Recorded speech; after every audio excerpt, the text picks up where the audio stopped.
What's the song that plays?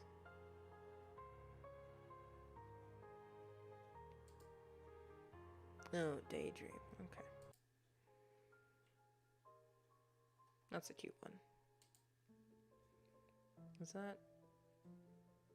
Oh, wait. Is that too big?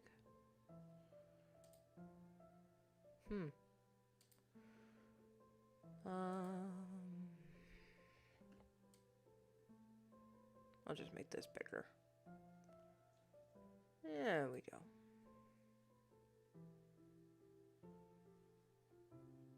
Good enough. Again, apologies for being stuffy. Okay, that's good, that's good, that's good. This is here, alright. Glove. Pen. And...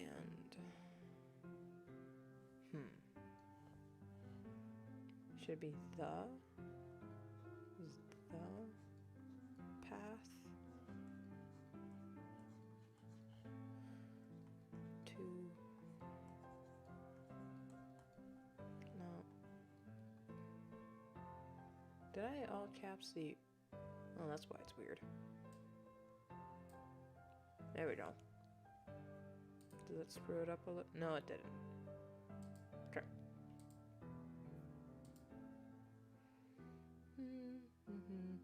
Okay, no, they were lowercase as well.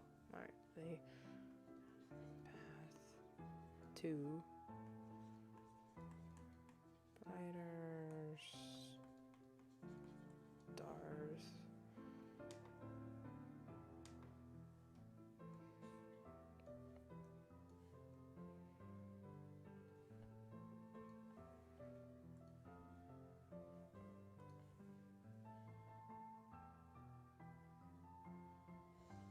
It's like the middle.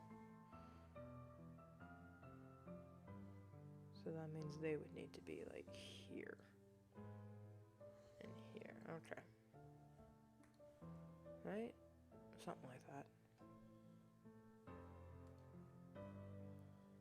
But yeah, y'all know this old banner that I use for all the thumbnails and whatnot?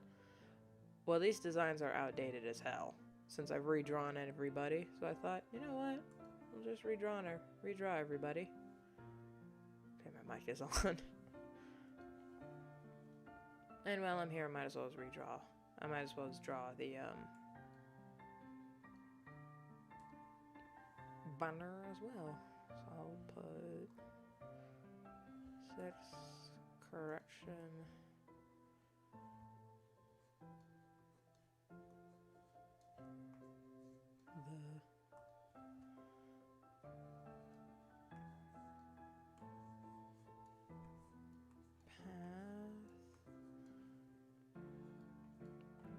To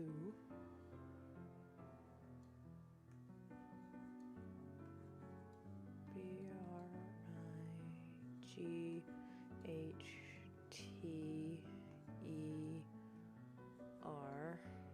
Shit.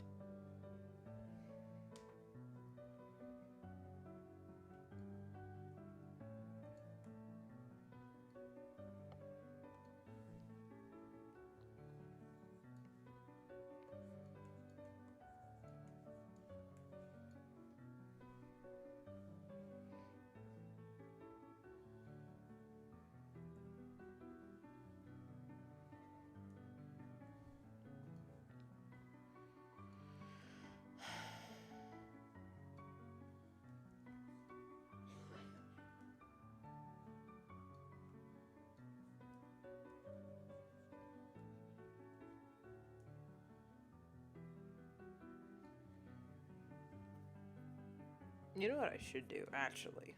Let's be smart about this. Let's just write it the way I normally write in the comics, and then we'll just blow it up.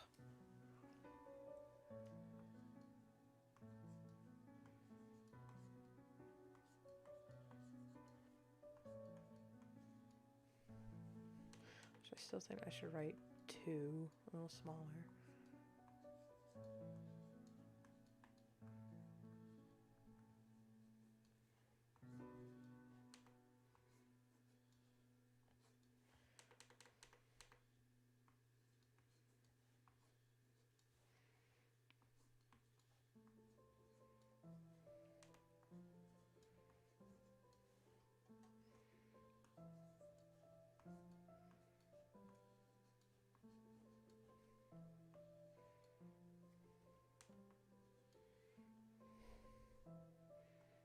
But duh. And now we blow it up.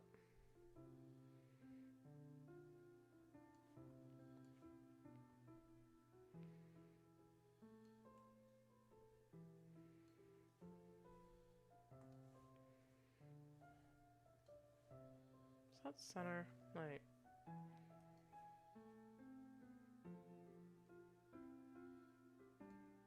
That's better.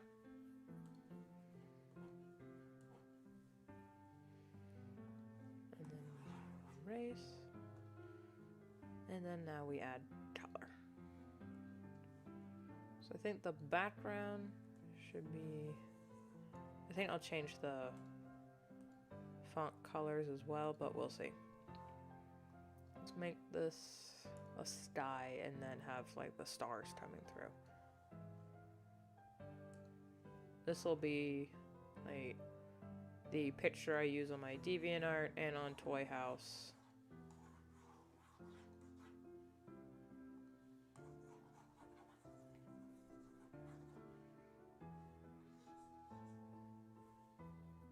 Maybe not like that.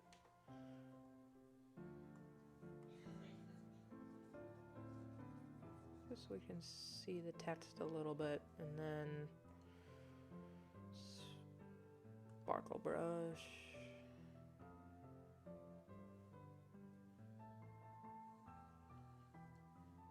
Now, should the stars go like this? Like behind the words? Or should it go like this? You know, like through brighter, and it's like not particle size, I want static strength. There we go. Should it be like this? Kind of like the Milky Way? Or like this?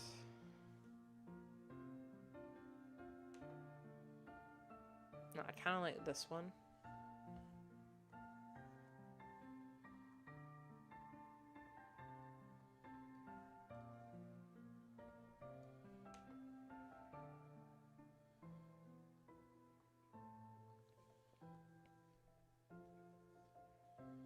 It's like there are still stars out here.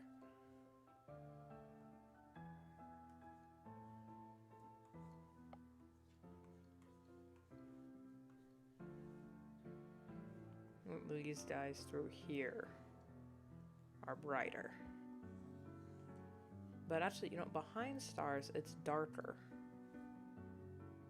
Because that's how light works, so... But it's also not, because it's like the fog that you see that's like behind the Milky Way, the stardust, that's a bunch of other tiny stars. And I have to make it look like a river.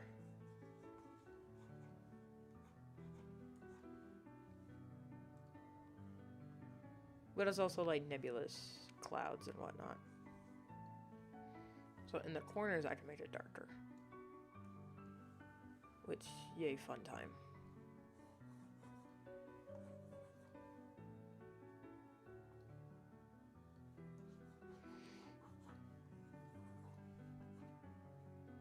I'm surrounded, just following an empty sound. Are you listening? I'm falling, so hold me when I come back down. Are you listening?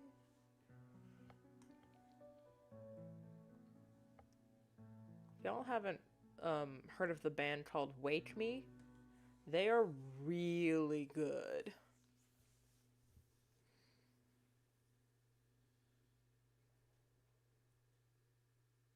And all the other banners, the text is black, but then it's backlit with, you know, like a brighter color. Like on Toy House on Four Wings, No Mercy, Warzone, Dreamwalkers, and I think even Cosmic Castaways, which, have I redrawn that? Yeah, I have redrawn it. Oh, and Gatesville is actually colored. Well, that's because the background is so dark. And it was the first one like that I drew. So, I mean, y'all can't see it on stream, but if you look at the link in my Toy House and click around and whatnot, you'll find all the other stuff. Especially on my DeviantArt. What's up?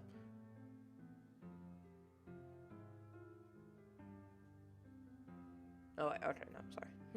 Thought there was an issue. Anyway.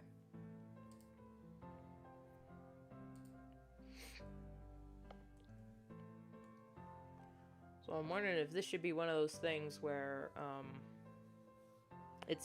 the text is colored, or it's black and then...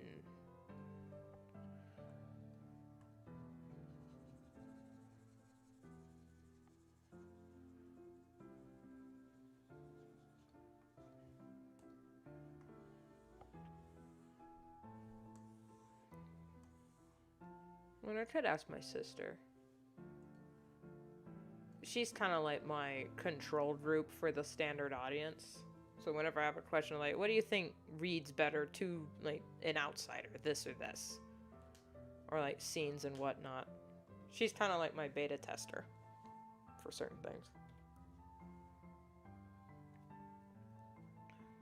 I actually have coffee this time. So, wait, is she on? Yes, she is. I'm gonna message her real quick. Done. Yo.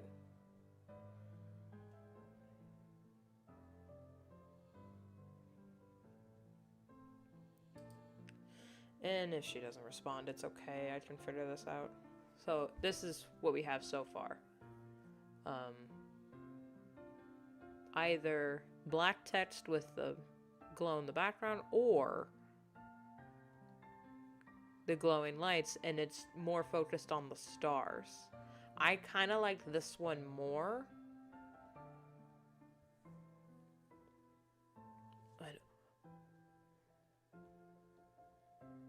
Ooh, I just had a brainwave. I just had a brainwave.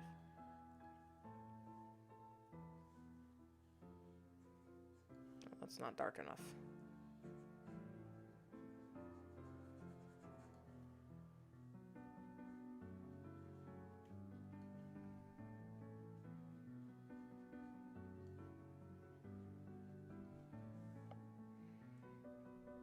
You guys see what I'm doing? Yeah, bear with me a second. This is gonna look good. And then actually no, that tree should eraser mode.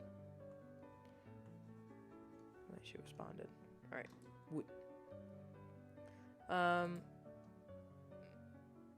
Wait a minute. If we got the trees here, nah, I got it. No, I'll just say yeah. Never mind. Never mind.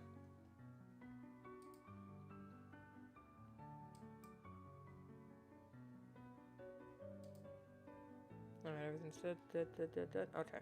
I get nervous typing when I'm streaming because I used to have all the hotkeys set up to actual letters.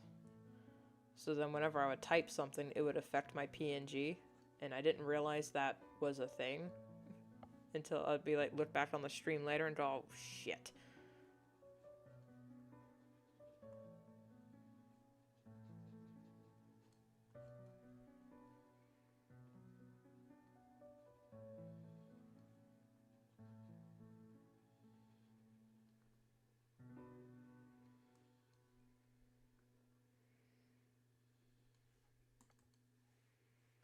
Alright, let's see.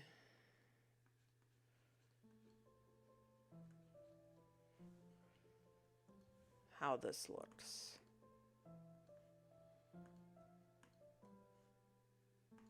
Now this is straight black, so I'm not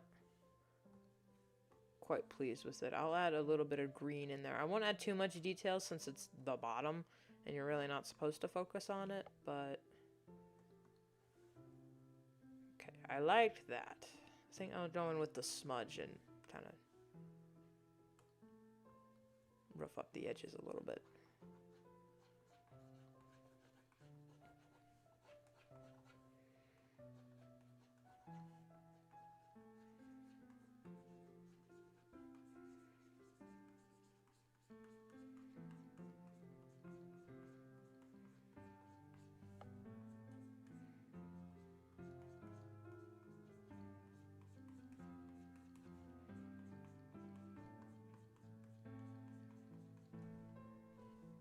Oh yeah, that looks a little better. So it's not just the stark black void.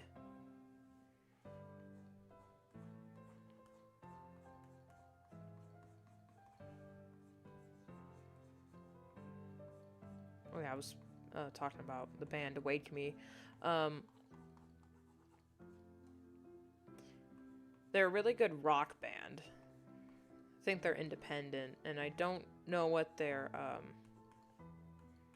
you know, if they're still making music, because last I heard their latest song was a single, and I really liked it. It's called My Heart is Suicidal. I think that's what the song is called. And it really, yeah, it's a really good song. It's not what you think it is. But I discovered the Wake Me band thanks to Red from Overly Sarcastic, because she would play their cover of the song Kiss from a Rose. You know, baby, I compare you to a kiss from a rose on the grave. And it's really good. Oh, the more I get at you, the stranger it feels, yeah. Now that your rose is in bloom, a light hits the gloom on the grave. Which I misheard the lyrics of that song originally. I thought it was on the grave. Like I was in Camp Aaron from Game Grumps when I heard that song. I thought it was kiss on, like, I compared it to a kiss from a rose on the grave, which I thought was really cool because Dark Wolf 17. Hey, it's a me again.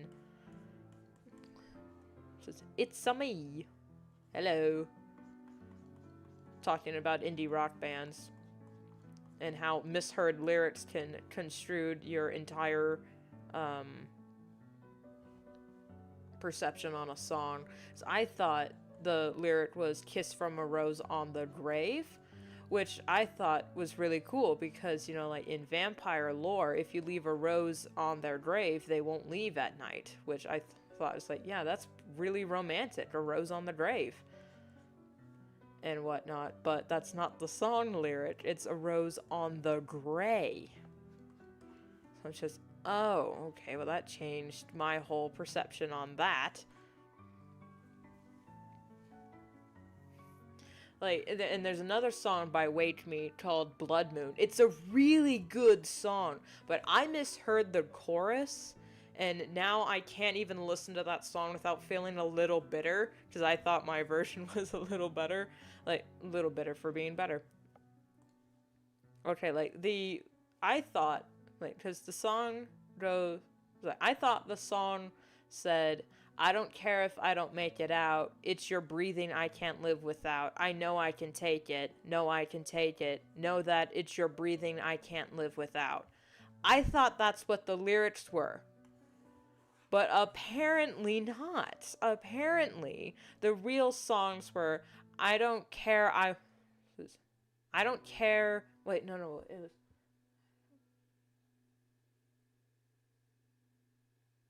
I don't care if I won't make it out. It's your pain that I can't live without.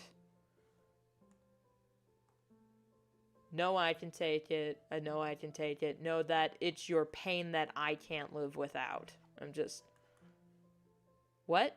And, you know, I should have known because, like, the actual lyrics are singing about someone being sinister and evil. It's like, I see that look in your... The look on your face, I see the look in your eyes. I see your crimson gaze like blood on the moon, which is like the first line of the song. I'm just... You know, I should have seen it, but at the same time, I really liked the idea of the song where, in my original interpretation of the lyrics, I thought it was they were gonna do whatever they could to protect this person. It's like, I don't care if I don't make it out, it's your breathing I can't live without. So I can take whatever the evil things the world throws at me, like blood on the moon, I can't live without your breathing. I thought that's what the song Blood Moon by Wake Me was about. Apparently not. Apparently it's a vengeful story, and I'm just, well, throwing the towel.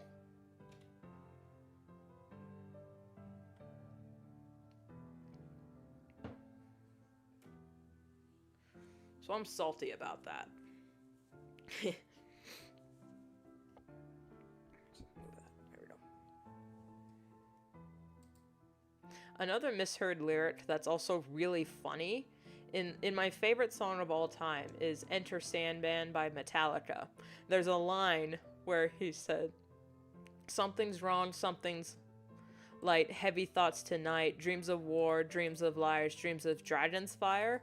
The line is end of things that will bite, but the common misheard lyrics is that and a baked apple pie, which is so funny. It's like, oh god, it's so hot in here that the fans aren't enough anymore. You know what?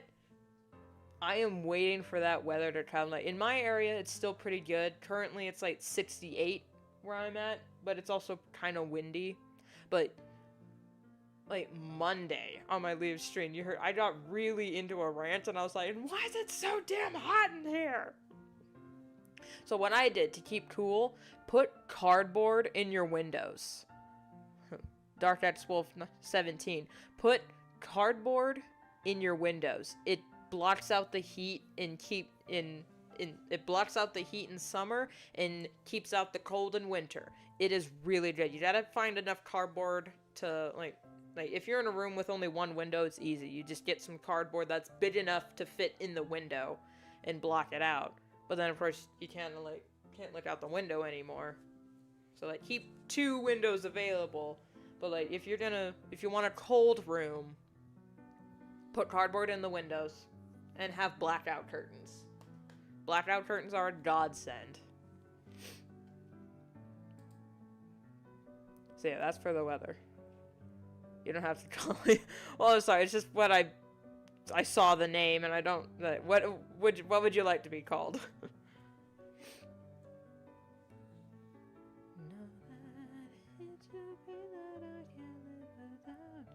Jammer or Atlas? Okay, I think I'll call you Atlas, because that's pretty cool.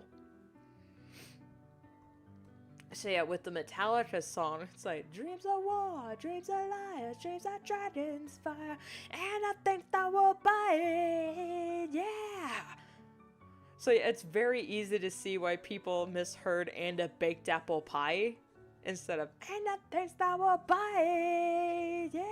It's like, okay, well that's just Metallica being Metallica. So, but it's just the way I misheard that lyric for Blood Moon by Wake Me is so unfair, because I had this whole like music video in mind for it, and now it's all thrown out the window because that's not what the song's about. Just god damn it. I think I'll keep this layer because it adds like a little texture to that. So this is done. The icon is done. That's a good warm-up. I'm going to save as the icon. And I'll add that on Toy House and DeviantArt later. Maybe not on DeviantArt, maybe more on Toy House. So I'll get rid of that. Now we're going to redraw the banner,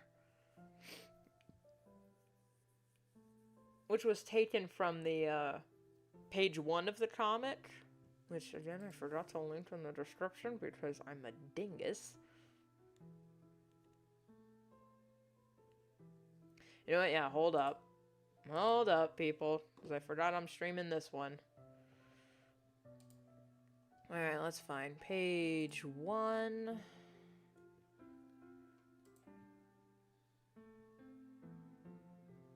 Copy. Get the link. And I'm going to put it in the description, and then I'm going to link it in the...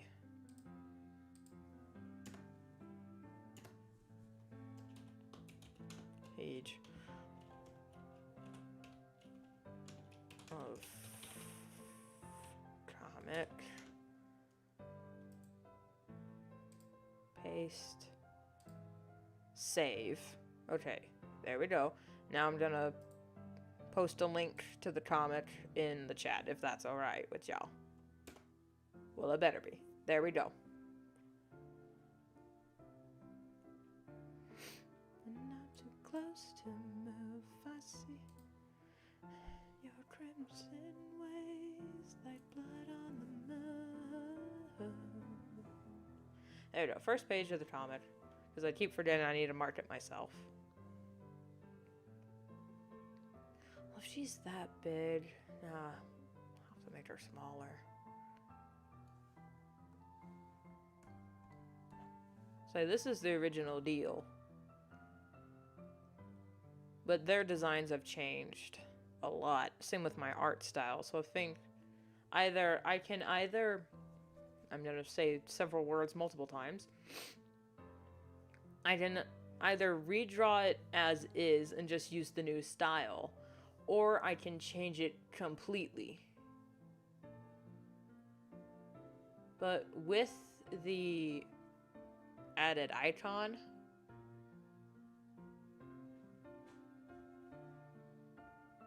remember, I already know about your comment. Yeah, this is just for like the other viewers who don't know. I didn't play it. I'm so bad at remembering names.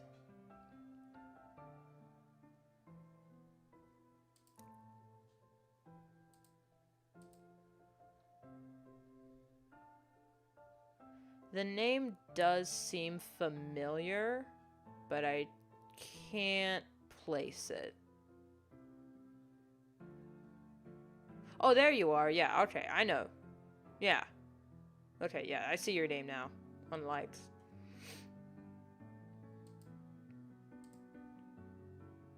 Alright, there we go. So I think for now I'm just going to redraw it as is, and then when part 2 rolls around, I'll redraw the first page, part 1, and see how it goes. I think what I'll do now is, yeah, for now I'll just redraw the banner as is in my new style. I think I might change the order of characters too. Because originally it was supposed to be Hawk Fang in the middle, and then move out from there.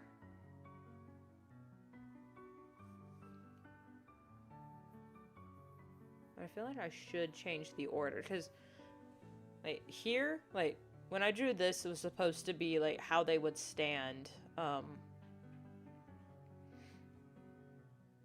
in the journey. It would make sense for these 3 to stand next to each other since they're from the same clan. It would make sense for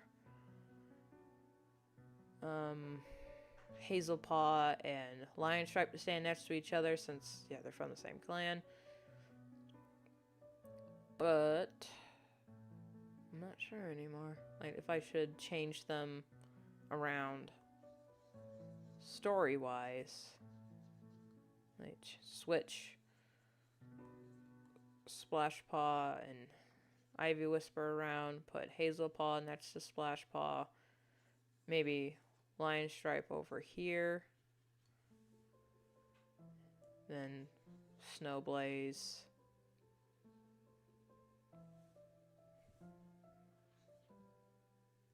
Shorttail and Brindlefur.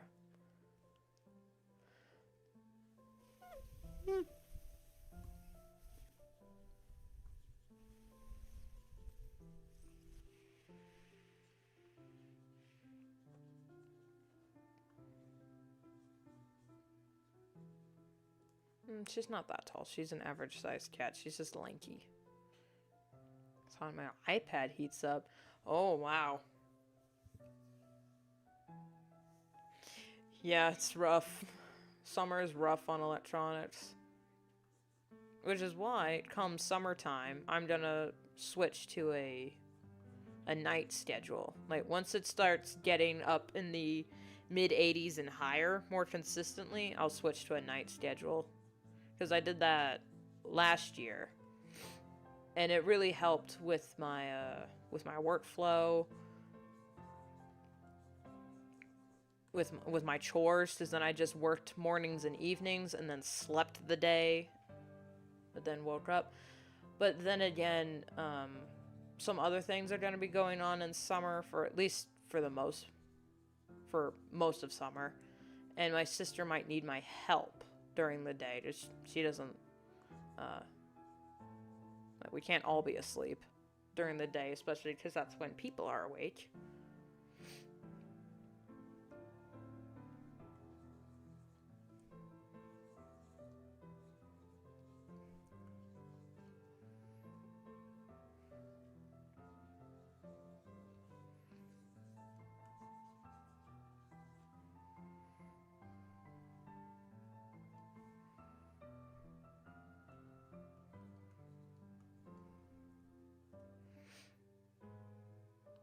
Oh no, I liked the idea of him looking up.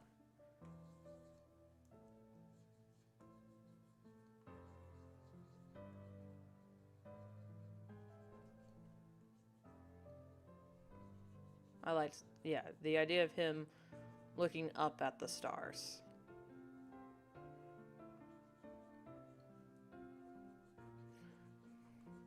I love how on the latest pages of the comic, like, everyone is chanting, like, Medicine Cat, Medicine Cat, every time Splash Paw's on screen doing something or another, they're like, Medicine Cat. I'm just, At least we're all on the same page on most of the characters.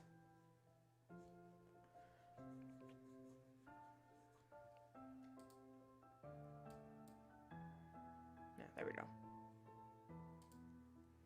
I swear if Shorttail kills Hawkfang while she's getting her lives, I'm gonna throw hands. I feel like, and this is probably my fault, the way I've written them. I feel like people have gotten a little misconstrued with Shorttail's character. And I feel like this might be my fault, the way I've written them, or it's just what we're used to in Warrior Cats, but I'll just want to say it here. Stream Gang, get some secrets. Shorttail is many things. He is no murderer.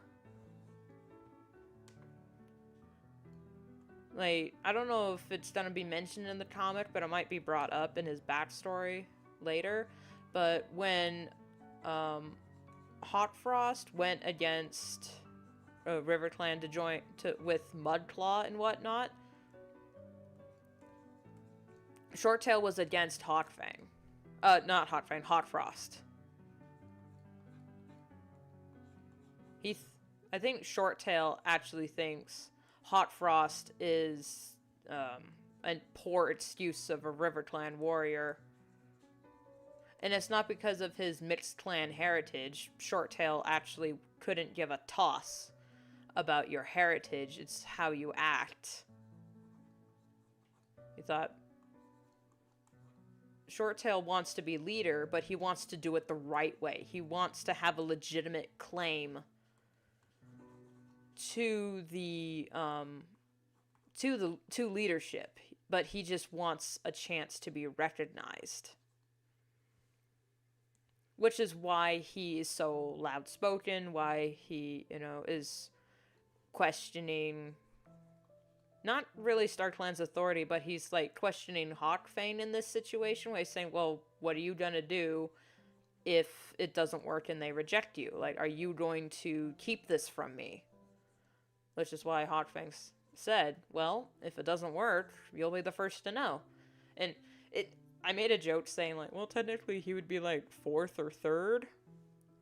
So, like, in that phrase, what I meant it as, if it doesn't work, she would tell him. Like, that was her promise to him. If the moon cluster didn't work, or if they were wrong and StarClan rejected her, she would let him know. That's why she brought him along, so he could see the light of StarClan blessing her and her waking with her 9 lives. That's why Hot Fang brought Shorttail with her to the moonstone. To the moon cluster is what I'm gonna call it. So he could see with his own eyes that she was accepted and that he needs to deal with it. He's actually not that tall, so... Unless I kind of like skew their heights a bit.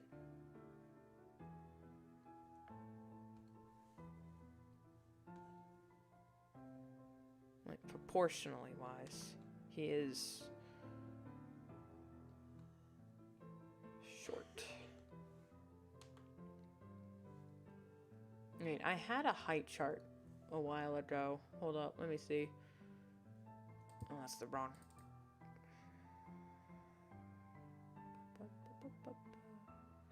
Cursor, icons, designs. Oh yeah, height chart. Height and age chart. Okay, so he is shorter than Hot Fang. Alright, but I think I might have... These are really bad. Old designs. But this is them by age and their height. Yeah, Shorttail is the shortest of the gang. Brindlefur, Snowblaze, and the Paws are... Unless she chooses to give her clan a different name. Yeah, that's coming up. In the next few pages, the name drop happens at like 101 or something. But yeah, her naming ceremony, I took like 5 years, not 5 years, but the naming ceremony pages took me a long time to work on because I was really struggling with how I was gonna have everything laid out. But storyline-wise, I knew from the beginning what the clan name was gonna be, and like all the naming conventions of everything. I knew that from the beginning. I just didn't know how I was gonna show it.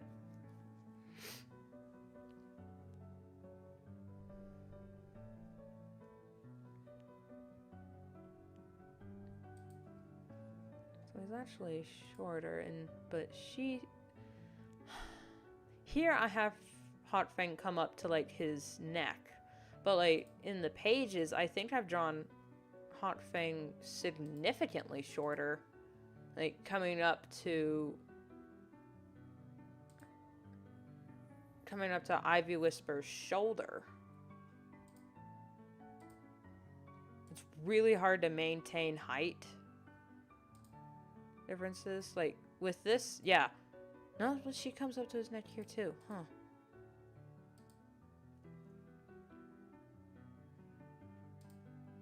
Oh, wait a minute. Did that screw up everything? No, wait, that's okay. What happened?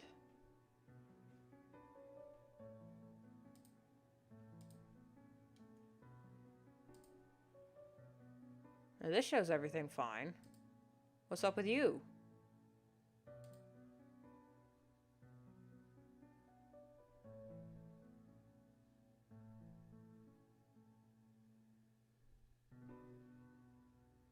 Connecting the stream, reconnecting. Okay.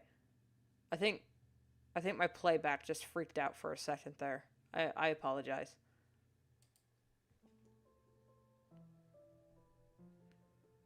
Let's see. No, she comes up. Okay. Huh.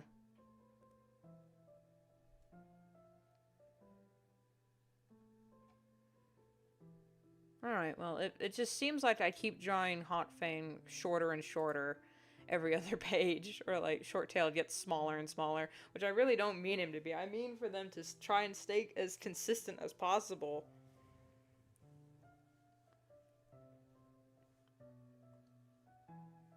But yeah, Ivy Whisper is only slightly shorter than Lion Stripe, and I swear Lion Stripe also is one of those characters that accidentally keeps getting bigger in each page.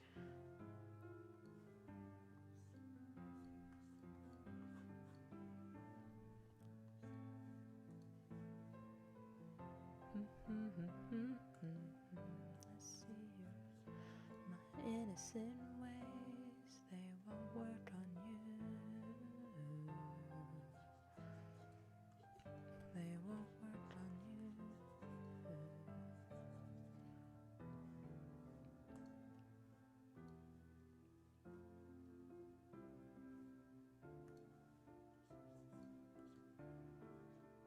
I'm too close to move.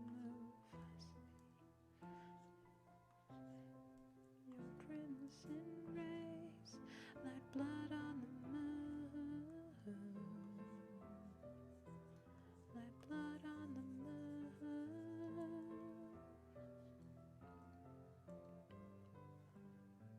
I don't care, I will make it out. It's your pain that I can't live without. No, I can take it. No, I can take it. Know that it's your pain that I can't live without. Like, those are the actual lyrics to that song. I'm just okay, but that's like, it's fine. If I'm gonna complain about song lyrics, I might as well just go write my own song. Which is a lot harder than it looks. And I really screwed up her face on that ref. Always flip your canvas.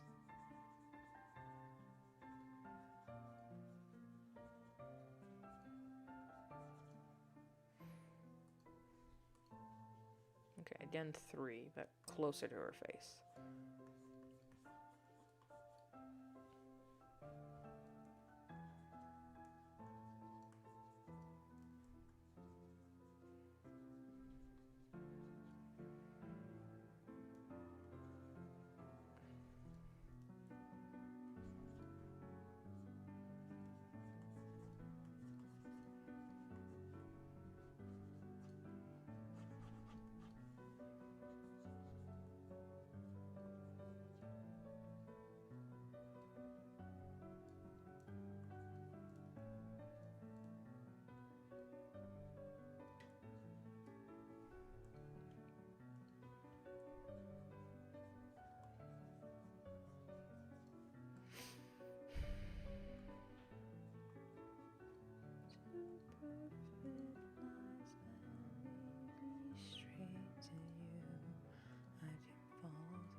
Chosen you. It's more than a denial. My signs are getting vital. Love is a train, I'm in the way. It's more than a denial. My heart is suicidal.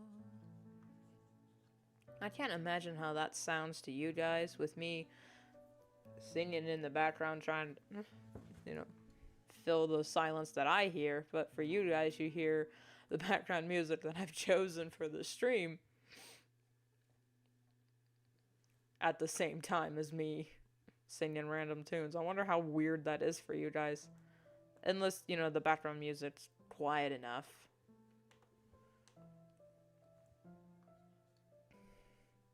Love is a train, dabbing the way. It's more than a denial. My heart is suicidal.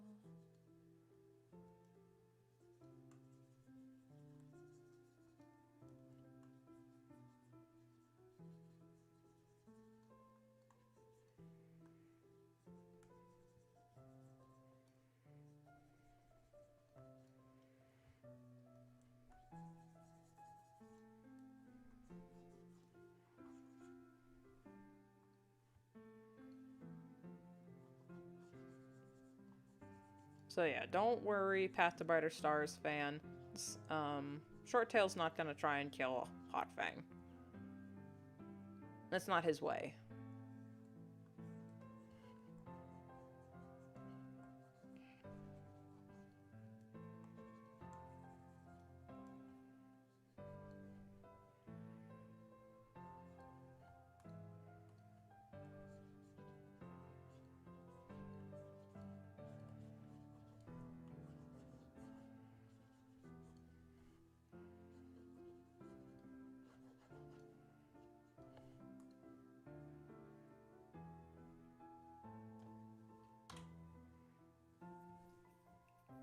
During hiatus, I'm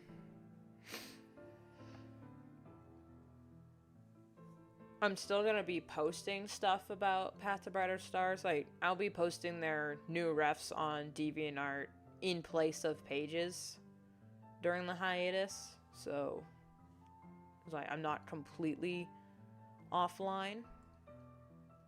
At least with this, in regards to this comic. During hiatus, I have other projects I'm going to be working on, and I'll be scripting in the background, but there's going to be, like, a good month for me to completely take a break. Because I've gotten all the pages done for the hiatus so far, but that's just so I'm not scrambling. Because I wanted to get them done so I could get a leg up on these other things. But when the hiatus officially starts, I'll actually take a break from the comic. But, you know, I'll post the references and whatnot, so not completely left high and dry.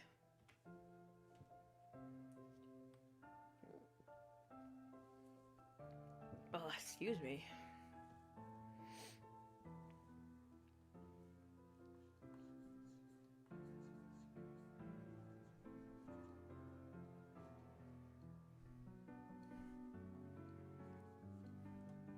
No, he's not looking that far up. He's not breaking his neck. You know, love is a dream, time in the way. It's more than I deny. My heart is suicidal.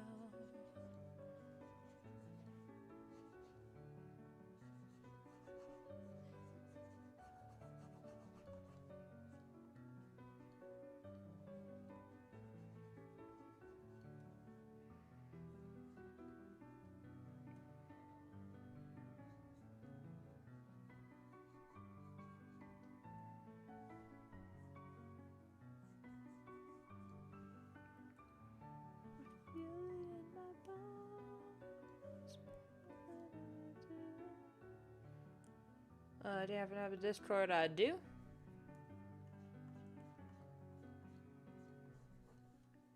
I was peer pressured into getting a Discord and setting up a whatever for by a bunch of other fans or friends, or fans that are now my friends.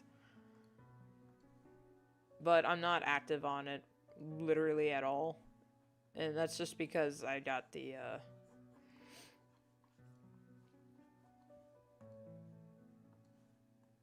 out of sight, out of mind brain. Where I kind of use it as, like, phones. Like, if you don't call me first, chances are I'm probably not going to text you. And if I do text you, it's just going to be, like, a meme. Like, just a random video. It's like, hey, look at this.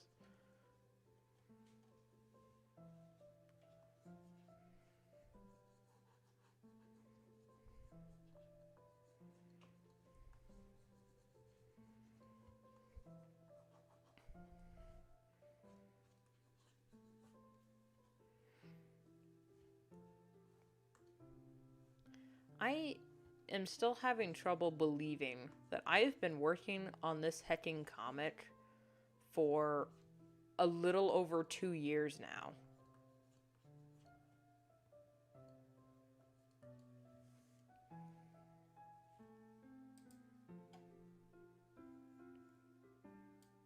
Yeah, hold on, let me see. When was page 1 posted? Page 1. Oh, no. This will be 3 years. Yeah, page 1 was posted July 6th, 2021 at 11:02 p.m. Cry.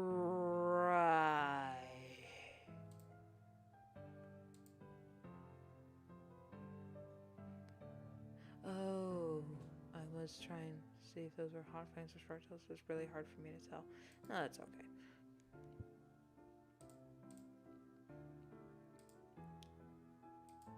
Yeah, that is wow.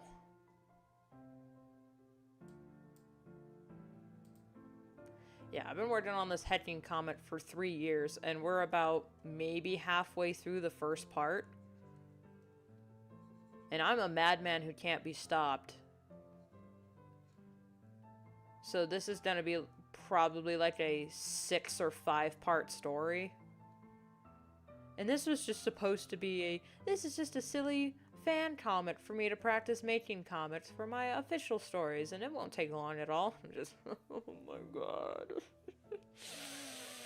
But I can't just abandon it or like end the story early. I want the story to progress naturally. This is also me practicing on, writing a cohesive long form story.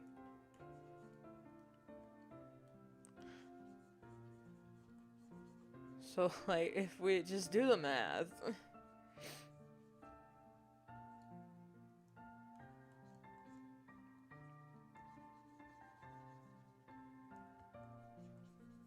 But then again, at first I was trying to do, like, a page a day.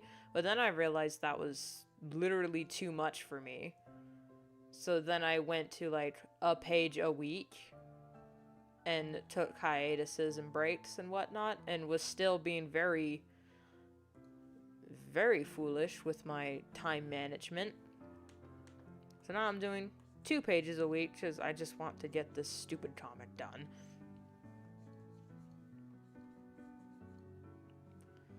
So when I come back from hiatus, which will probably be sometime in like January or something, not January, that's a long time. I'll probably come back like September because I'm really busy in summer with all the chores, and then August is pretty busy because who knows, maybe we might go to fair. Probably not this year. And also, I forgot, September has a lot of Jewish holidays, so maybe I'll come back October, but we'll see. Oh, and July is also going to be Art Fight. I really hope they're doing Art Fight this year. I want to do that again. I did it last year, so I'll still be streaming and whatnot, but I'm not going to be gone from DeviantArt or YouTube. I'm just giving this guy a break. Because if you check out my DeviantArt and Toy House, if you look at all the other folders I have a metric crap load of other stories that I'll be working on.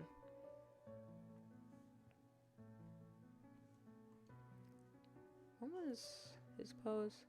Oh.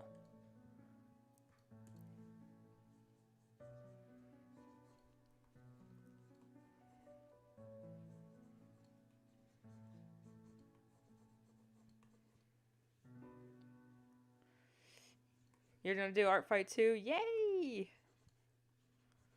I'll be Rune Skiamorph. I wonder what the teams are gonna be this year. Cause I got to Art Fight early, so I got to choose what my team was. Because I wanted Team Gloom. Like, really badly. Because a lot of my characters have purple, and Team Gloom just also happened to be purple. So I'm just, there we go.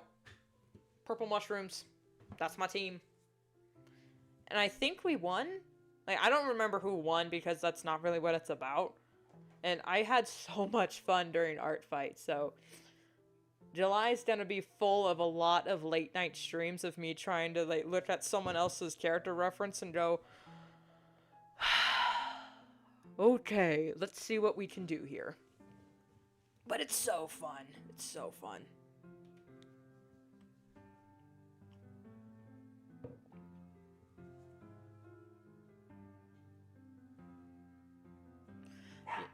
Oh my god.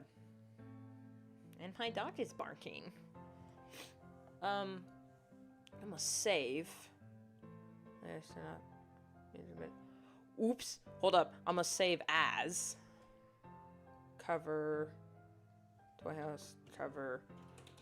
Redraw.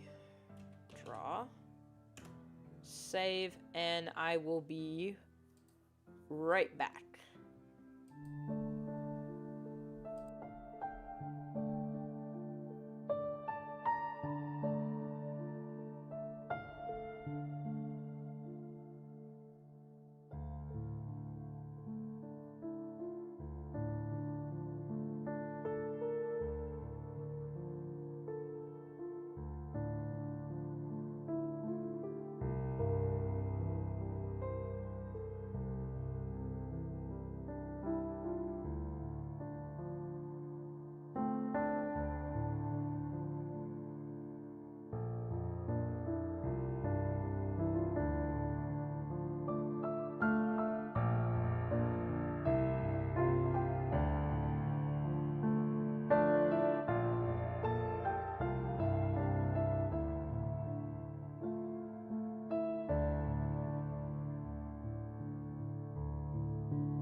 Alright, here.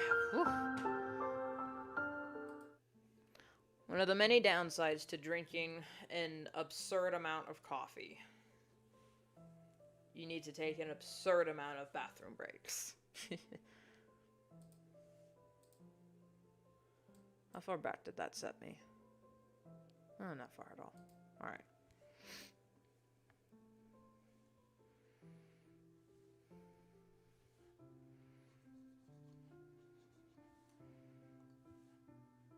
Well, that's about where his head would be. Okay. It's too late now. It's more than I deny. I really forgot when I was drawing these to flip the canvas. Except for Ivy Whisper. And like maybe Hawk Fang. And Short Tail. I really forgot to flip the canvas on all these, so some of their anatomy looks a little off, but their designs are what I want them to be.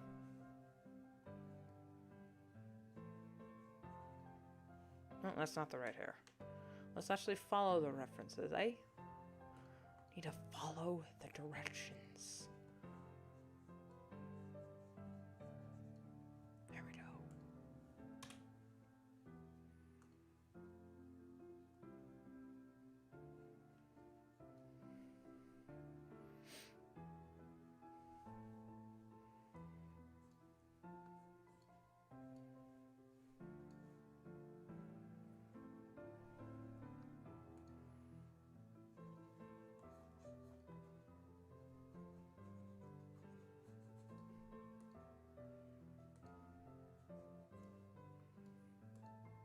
No, that's right to his eye, so.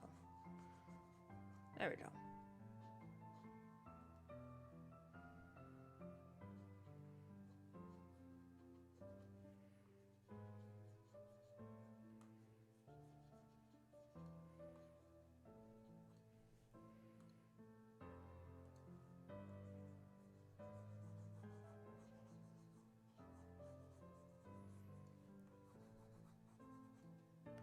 wonder, since I'm gonna try and do a sketch dump every 10 pages, because I thought that's what I was gonna do.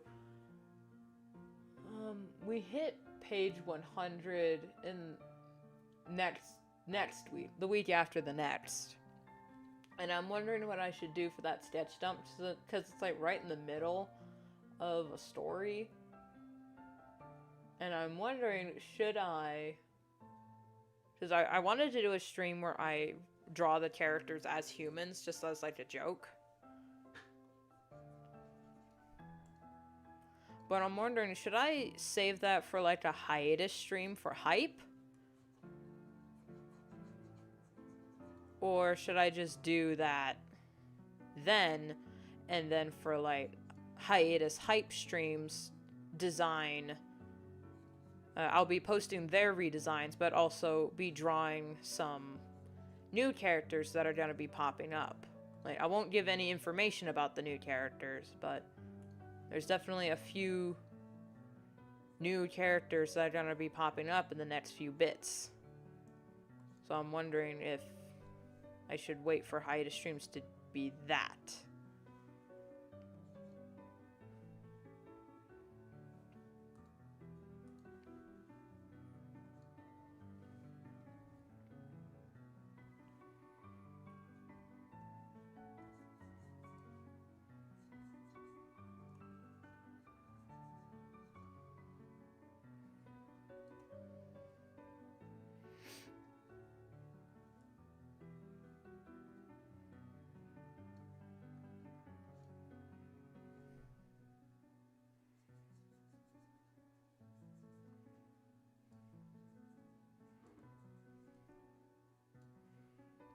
Is that the right one?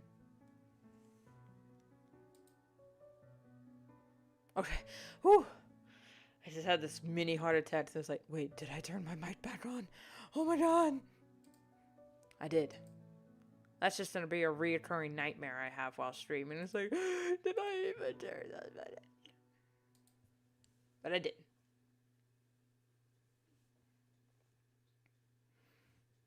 Alright.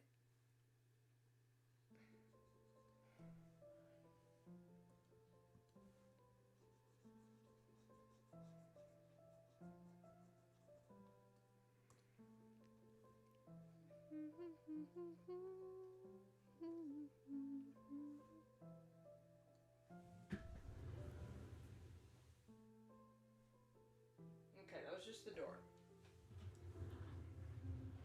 It's like, when I hear disembodied noises, I gotta like, okay, that could be one of a few things.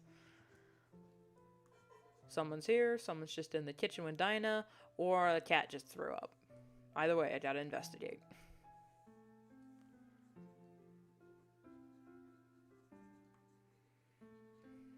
Crap, it's my day to do dishes.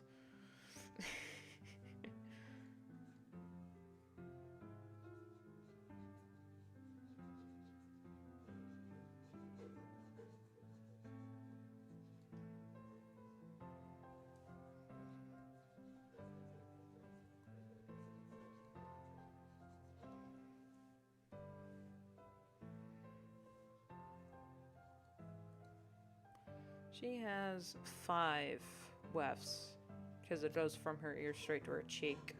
Okay.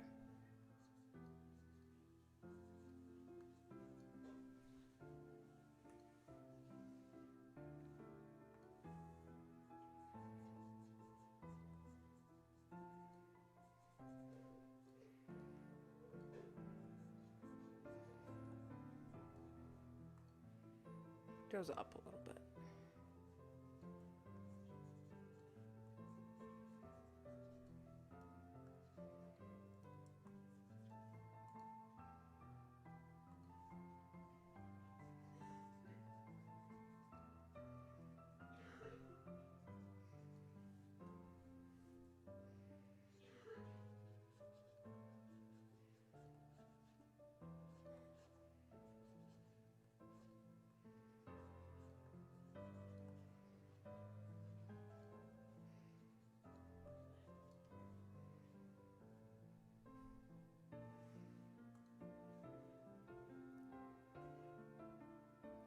spine shape is so freaking big.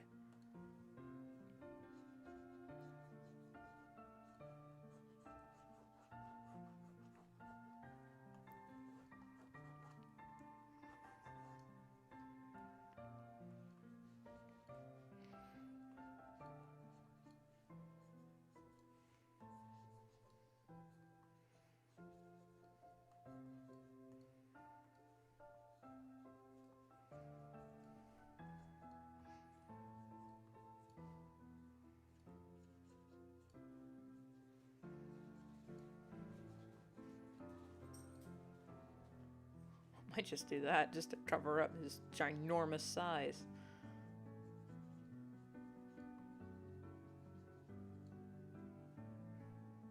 And their legs. Gotta cover up their legs, because I can't draw legs to save my life. I mean, I can draw human legs, sort of.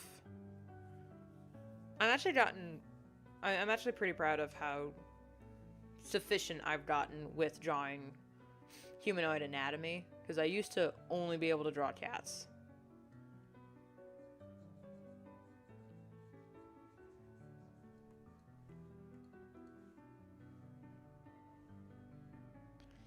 Yep, damn. Okay.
Gotta be mindful of their tails.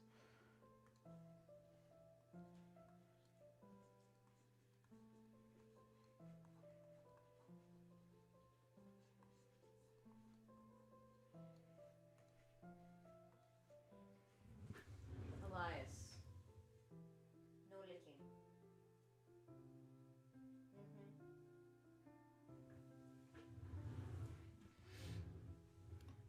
Dogs, am I right?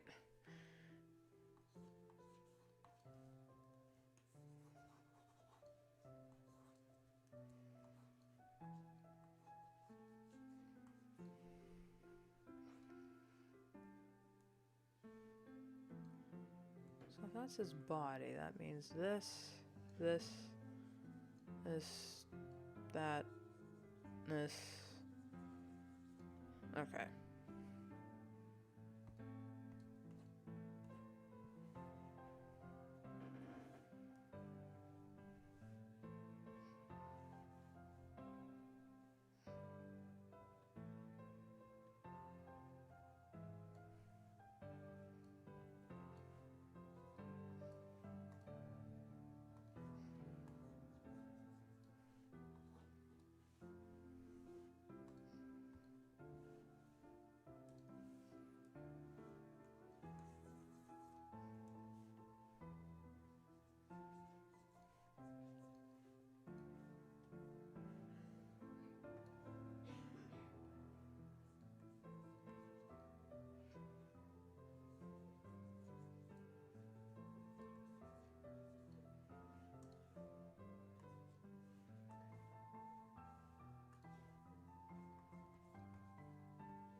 Okay.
There we go. There's that end. Sketched out. What about the brindlefer?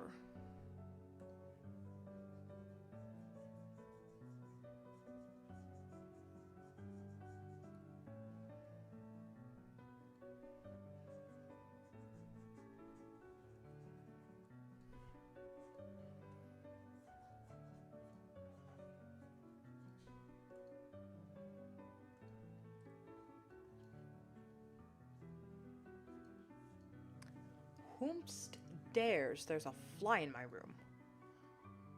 1, 2, 3, 4, 5. Right? Yeah.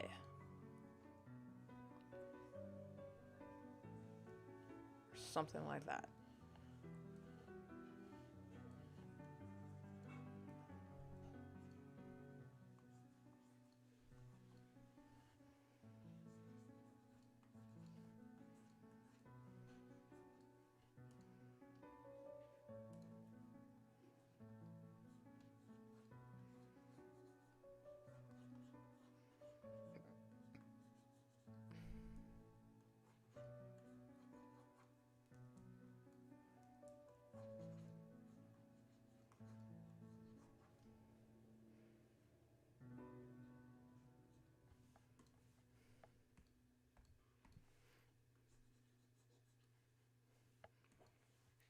Wait a minute, if her...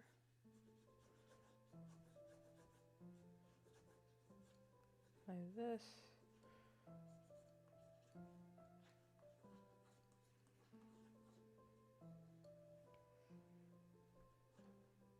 Okay.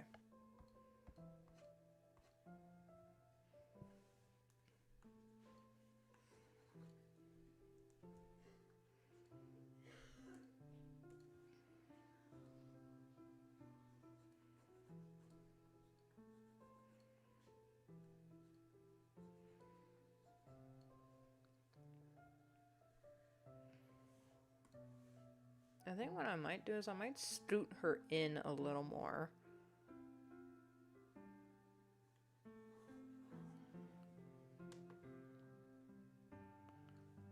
To where she's partly, or at least mostly, obscured by short tail. Because story reasons.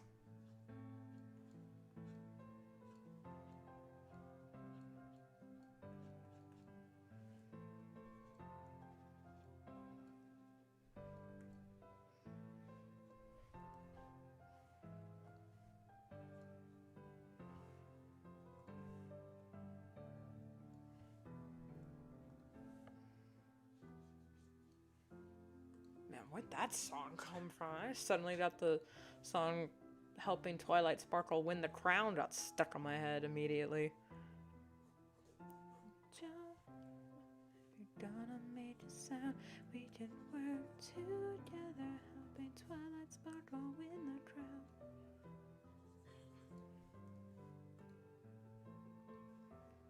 Alright. 1, 2, 3, 4. 5 wefts that don't go, well, from the side it looks like they line up from his chin, but from here it looks like they go slightly below, because it's really hard to copy these stupid wefts. If you follow me, we'll put our differences aside. We'll stick together and start working on that school pride. Jump up, make a sound, yeah. Stomp your hooves, turn around. Start now, make a change, gonna come around. Jump up, make a sound. Stomp your hooves, turn around. Canterlot, wonder dogs, help her win the crown.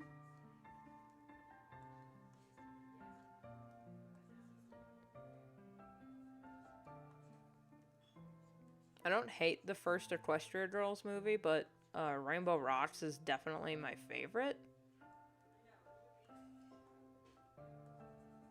Mostly because Sunset Shimmer wasn't a villain, because she was actually kind of a bad villain. But I really love Sunset's character. Except I hated how like every 5 minutes they were like, no offense. And Sunset was like, no, it's okay, I deserve it. It's like, no, you don't, girly.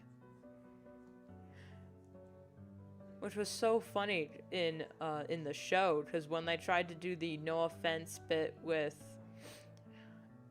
Starlight Glimmer, she just raised an eyebrow. I was like, hmm?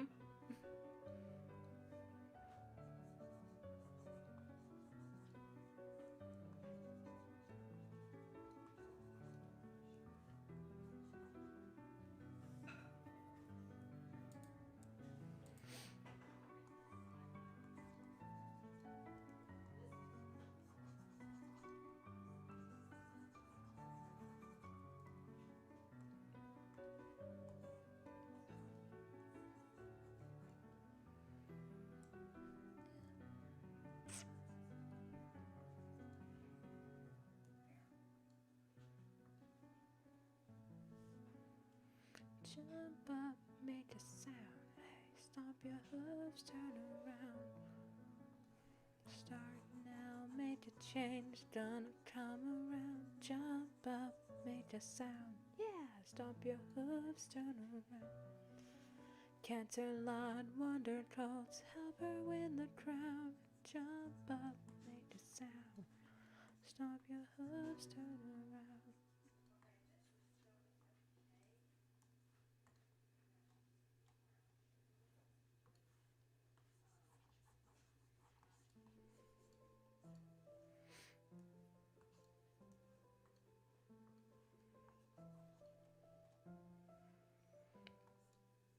Okay, speaking of My Little Pony, which I think I'll start drawing ponies more, just for the heck of it. Did anyone else cry for the finale? Like the little epilogue episode?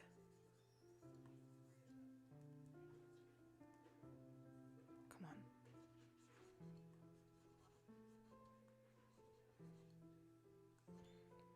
Because I sure did. Like, I was fine. And, like, it didn't hit me that this was the final episode until they started singing the last song of the series. And then the realization hit me. It's like, this is them saying goodbye to us. Especially, like, I was teary-eyed. But then when they got to the part of the song when Twilight was like, how I used to wonder what friendship could be. Blah! Tears just exploded out of my face, and I was just, oh no.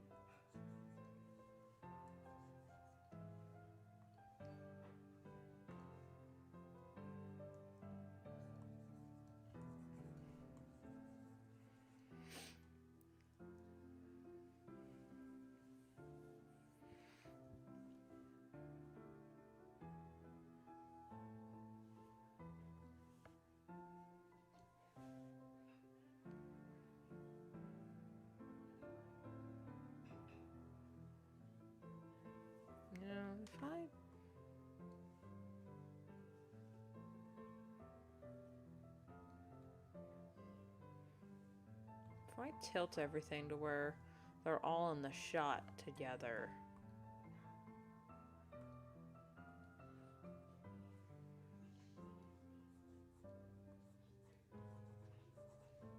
That's gonna be really hard since Line Stripe's got pretty tall ears. Especially with his wefts. Shit.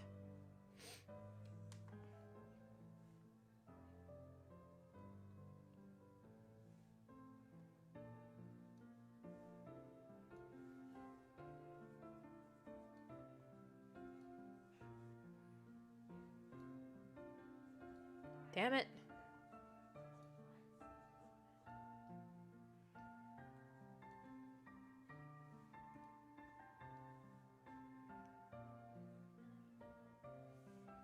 Balls. Oh well. Well, there's the sketch done. Yeah.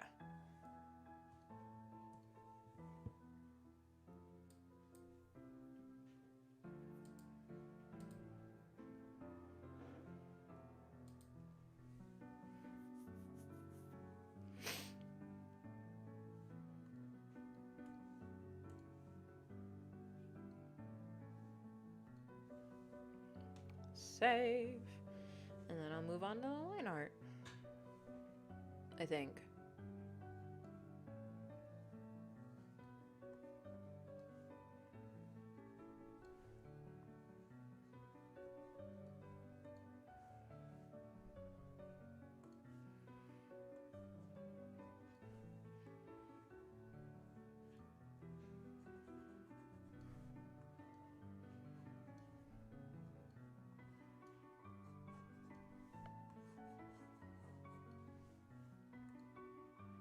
Nope, they go down.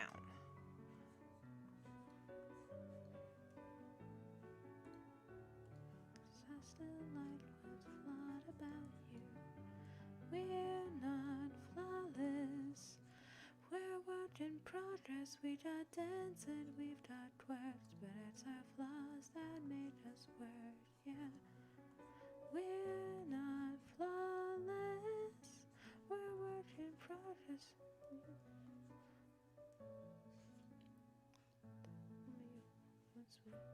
I don't remember the lyrics. 'Cause I still like what's flawed about you.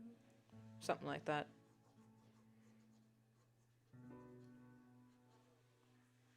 It's been a while since I've listened to any My Little Pony music.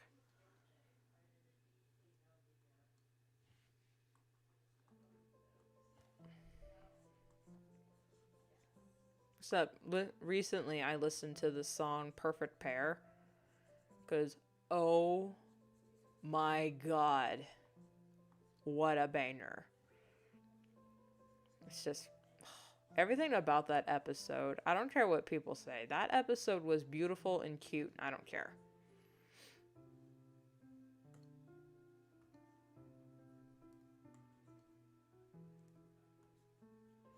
Far apart in every way, but you're the best part of my day.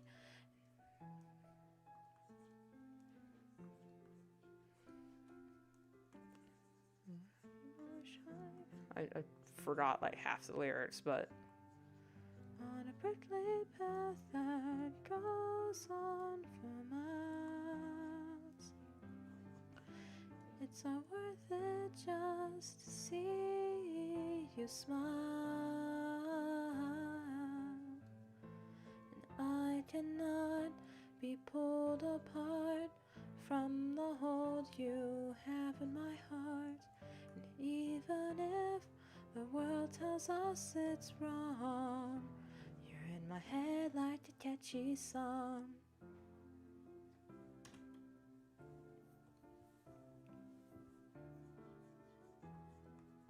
Seasons change and leaves may fall, but I'll be with you through them all. And rain or shine, you'll always be mine.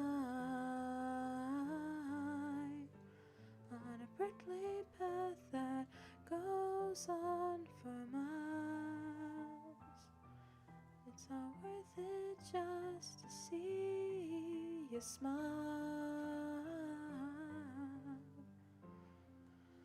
You cannot blame me too if I can't help fall in love with you.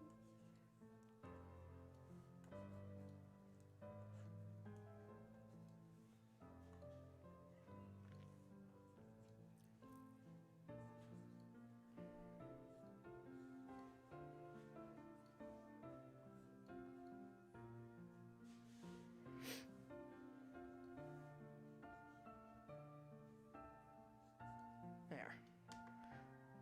That's what's up. Eyes are a little off.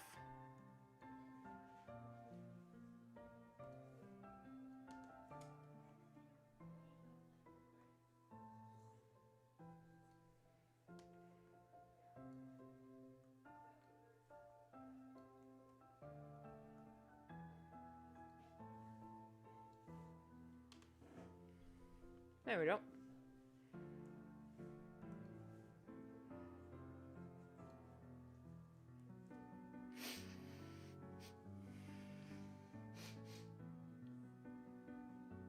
What are y'all cooking out there?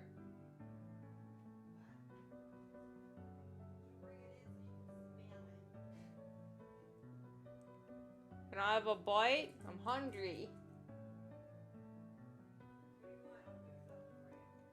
I don't know.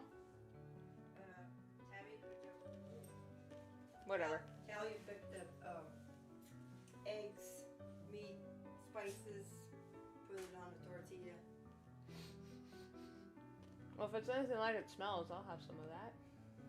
Kale. Or you could like just do old reliable. Just cut up some hot dogs and fry it with some macaroni and cheese.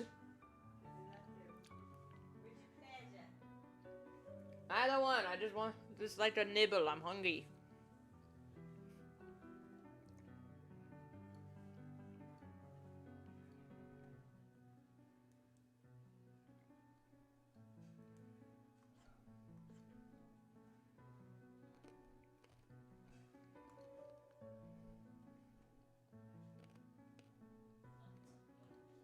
I'm sorry if you hear me crunching. I got some M&Ms right here. They're just regular M&Ms.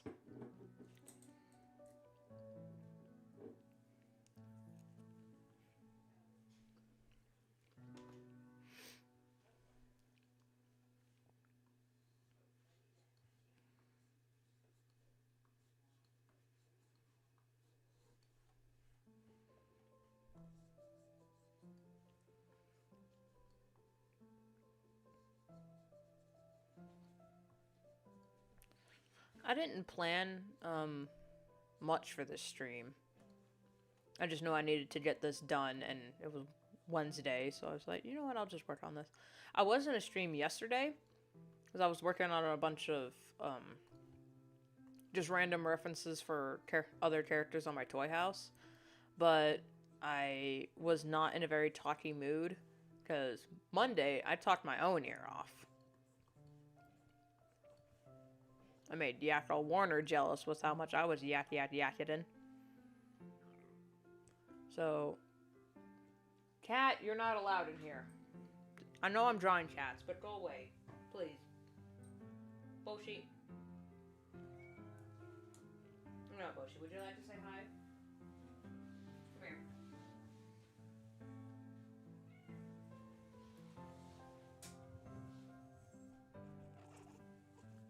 Say hi, kitty. She didn't want to say hi. Alright, fine. But go away. You don't need to ask me for things, ask your mom. Cats. Heaven forbid you get adopted by a cat, because then they'll never let you go. That's my sister's cat. They always keep coming to me for things. I'm just like, what? Just ask your mom. I'm like, we did. She said no. Well then. That's your answer. Can you just deal with that? I'm busy.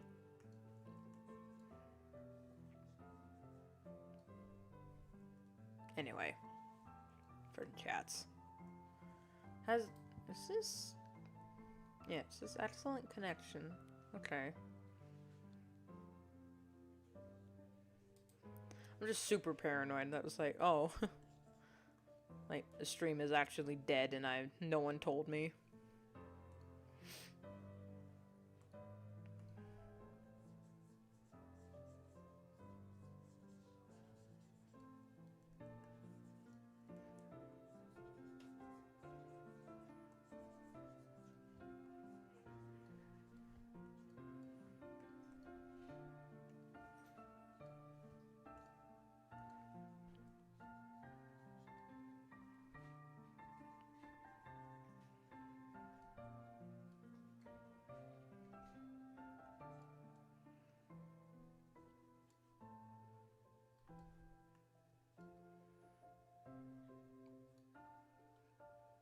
There we go.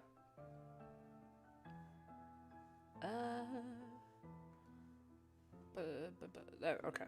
Yeah, his tail goes straight behind him. You know, I really should have started with line stripe and then worked my way over for the line art. Because he's the one on the farthest edge. See, 2. Yeah.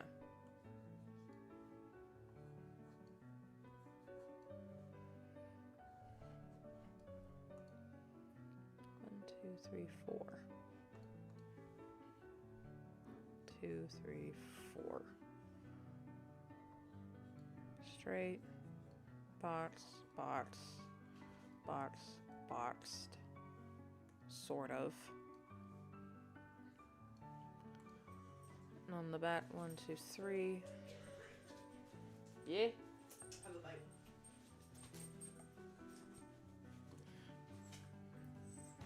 Elias, stop. It's not for you. It's not for you.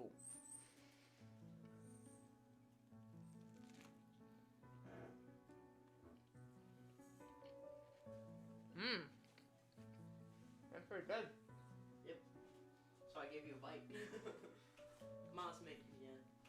Oh, reliable. Yeah. You could use some sauce, in my opinion. I didn't want to oversauce this. Well, just put some. I added a whole bunch of stuff to it. Yeah, but like some sriracha with the lettuce. Just give it a little extra zip. I added sauce to it, but you can't taste it with all the other stuff. I taste like the faintest of Dijon, but I know you don't like Dijon, so that's probably not it. No, I used the mustard packets with the. That's what I'm tasting. With Yeah. the hot packets that we got from Taco Bell. The hot or the mild? The hot, and then the one mild I used on the lettuce. Yeah. Okay. Yeah, because the mild is actually just enchilada sauce. Yeah. And then I fried ketchup with it as well. Okay. Yeah. That's what the mustard is what I was tasting. Yeah. Which is why I thought Dijon.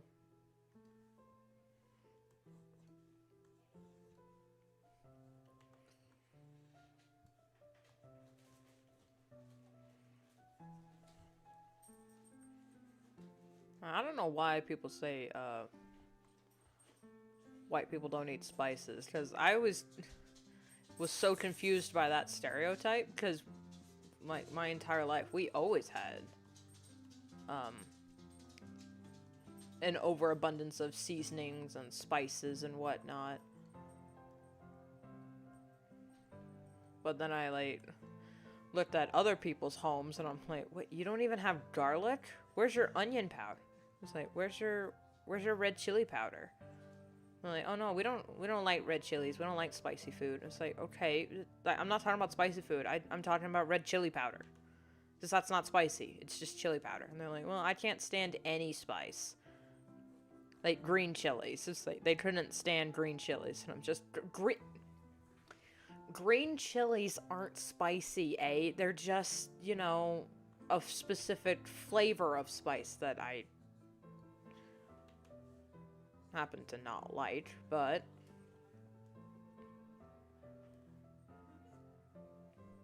anyway.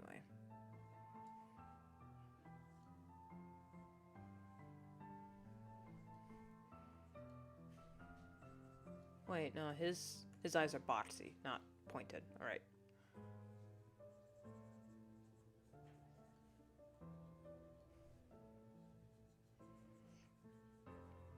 Yeah, like we love spice in this household. We, the day we discovered sriracha is, like, we celebrate that. Like with the sriracha, the garlic chili powder, and all that. Love wasabi, horseradish. I don't eat horseradish often because we, you know, eat it for Passover, but I liked wasabi and Dijon mustard, which is, I mean, wasabi is basically horseradish. It's the same flavor, so wasabi hits a little different than regular horseradish.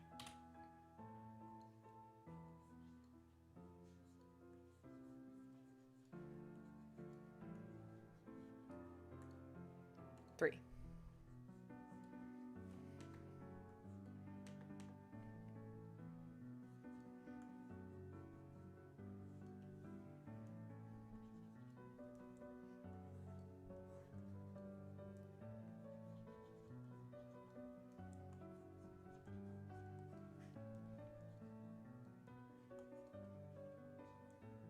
But I don't know, is it a white people thing to think sriracha is spicy? I don't know. I went to a Ethiopian restaurant one time I'll say it's in Seattle, and my goodness,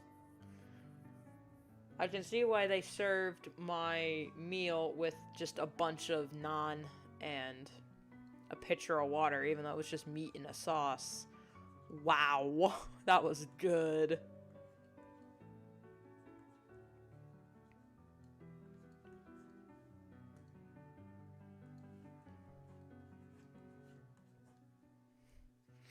I didn't need more water. I just needed I needed a box of tissues. It's like, man, I didn't realize how stuffy I was in this humid heat, this humid climate. I need tissues. So I would just go to the bathroom yeah. All reliable. That was fast. Spoon or fork? Spoon. I don't want to clean cheese out of the fork. Sure. Thank you. Welcome. Yeah, old reliable, people. You take an already cooked hot dog, chop it up, fry it. I like mine very crispy. And then you throw in some cooked macaroni and cheese. Whatever else there's seasonings and sauces you want in there. Cook it up and enjoy. It's good shit. Will kill you. Clog your arteries. Make you die of a heart attack at 30. But goddamn is it good.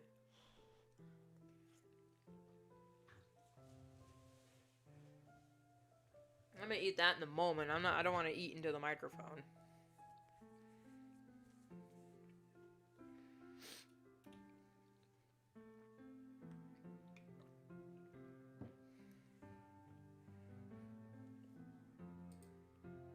Honestly, I should kind of have a lunch break Sprite. But usually I thought, usually I plan ahead with my streams and like eat and whatnot, but I had a late start today. I didn't like get out of bed late because that wasn't the issue. It's just we got started and then my family and I just happened to like to talk to each other. So we were just yakking. Oh crap, it's like 11 o'clock. I should probably get to work.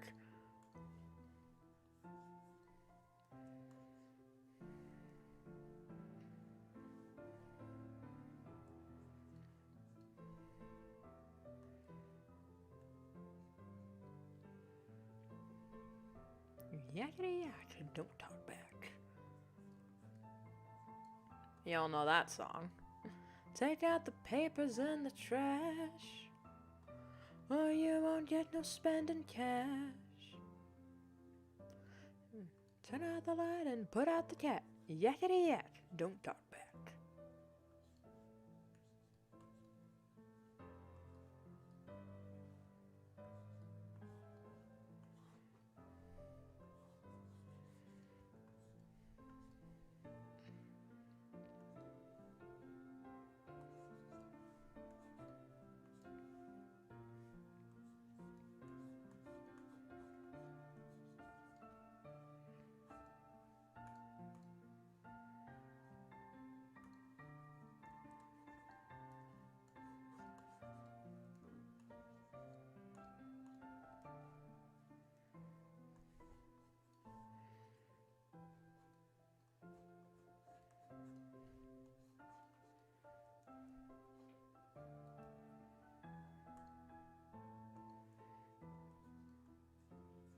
Alright.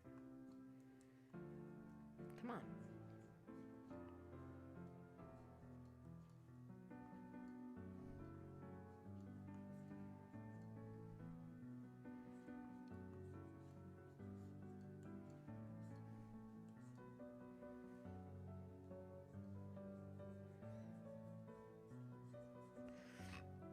So if I'm suddenly going non-hyperverbal,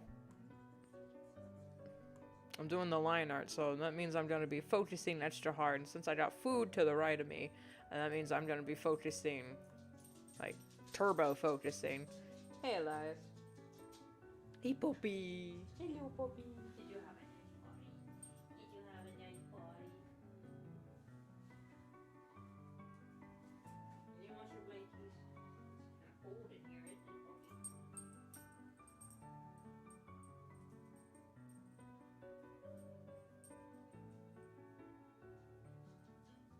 If I had a good setup, I would probably set up like a puppy cam.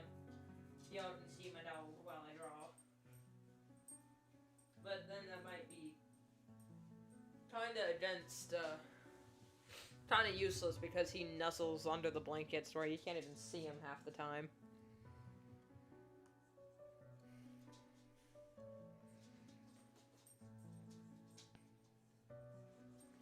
What are you doing back? That's a different cat this time.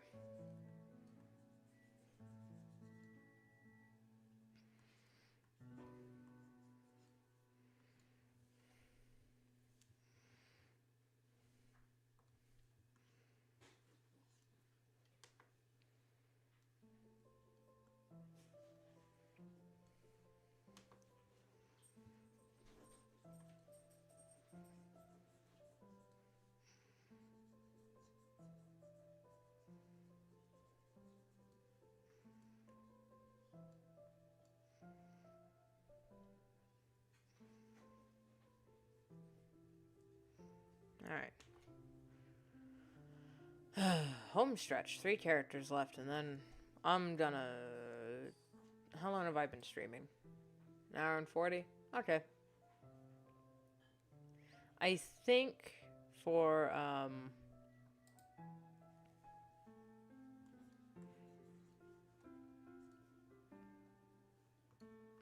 it might be annoying as hell, but what I think I'm going to do is I'm going to do the line art, and I'm not going to end stream, but I'm going to take the break where I'm just, where I'm eating. So I can eat my food before it gets too cold.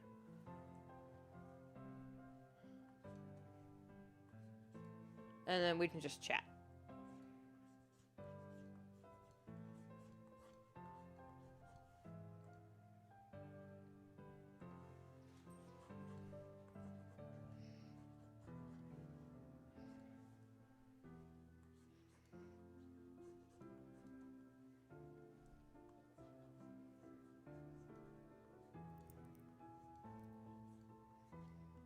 Can you believe it's 2 o'clock? My god, where did the day go?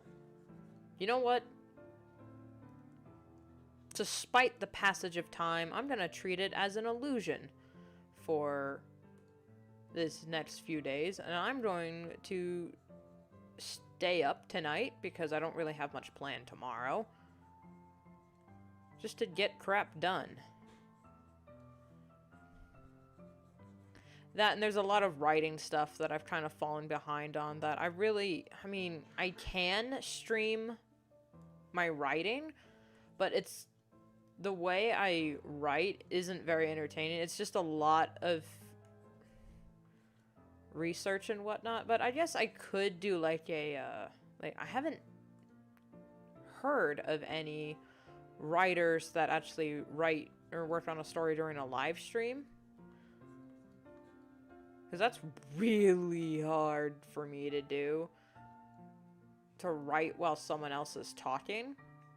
I can't even write comments while I'm listening to someone talk. Like, people can talk around me because that's just passive noise. But if I'm listening to a video and have like headphones on or something, I cannot create a cohesive thought while listening to them. It's just how it goes for me.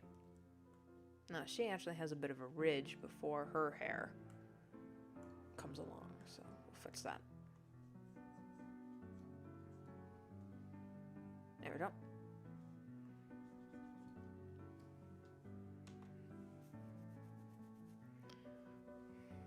And then I gotta go through and kind of fix up some of the line art, just so it's more cohesive.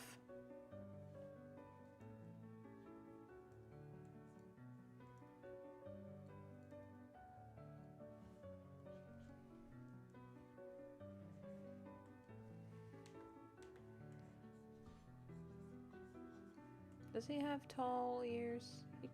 And sort of.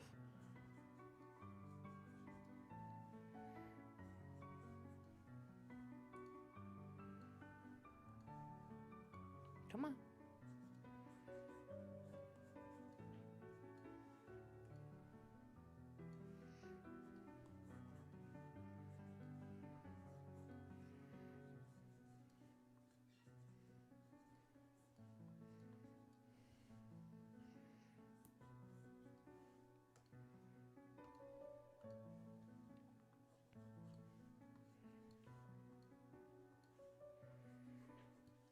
Well, if anyone would be interested in a writing stream, I have I could work on Dreamwalkers during a writing stream because I have most of it laid out so far. It would just be me scripting it. But I'm really protective of spoilers and whatnot. And at the point I'm at in Dreamwalkers, that's not like, oh, we can have like fun little spoiler-free territory. Not like the prologue, which, I mean, I guess I could work on a sketch of the prologue for the next few streams, just so I'm like still working on it and getting stuff done for the internet to enjoy. But I haven't started drawing the actual graphic novel because I'm not sure like how I want it published. Like, I'm definitely probably gonna go self-published. But I really want Dreamwalkers to be treated as an official property.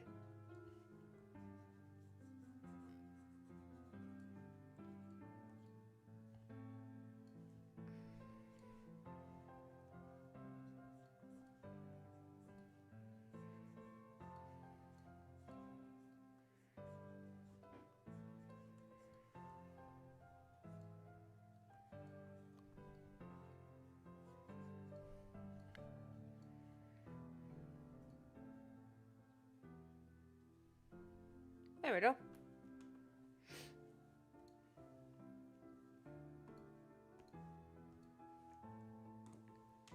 And save, and I'm going to eat.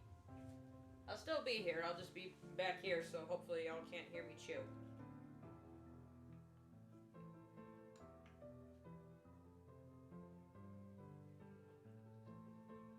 There's a hair in my food.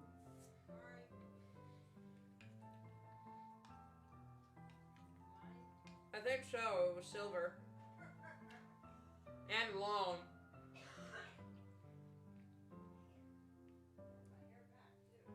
It might have come off your shirt. Every mess. Well, so I'm sure my hoods, if you check my hoods, you'd have cloned me from the amount of hair left behind.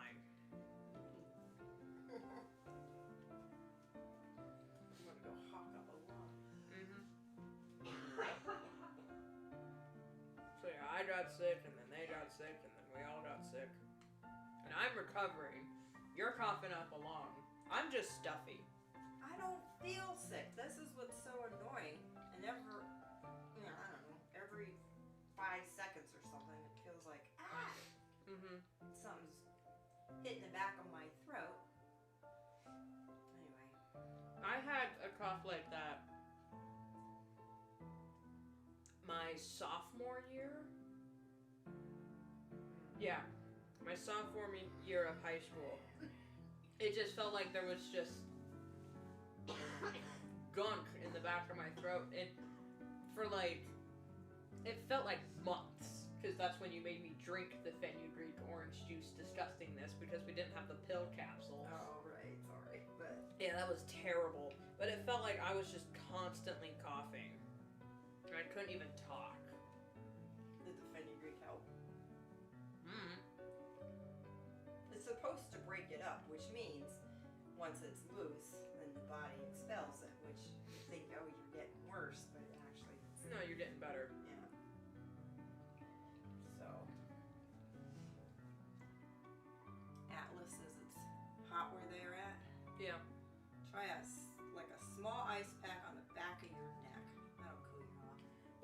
iPad is also overheating. Don't put ice on your iPad. That's what I said. Just put cardboard in the windows. Cool your body down. I don't know what to do with your electronics. Don't use them while the sun's up. Yeah. That's the thing about going back down south. In July. Especially in an area that floods, so you can't even have a decent basement. No. We have a boat in the attic. Yeah. Well.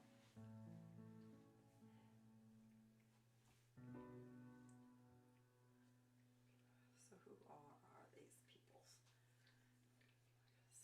I know they all look different, but I don't. I can't remember names to save my life. I don't think you read my comic. Well, I've seen it. Yeah, you haven't but sat down and read it.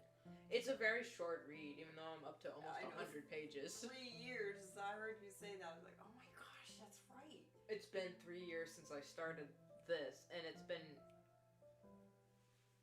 Because you said, yeah, this will give me experience. 5, 6. It's been. My 10-year graduation is coming up. That's crazy.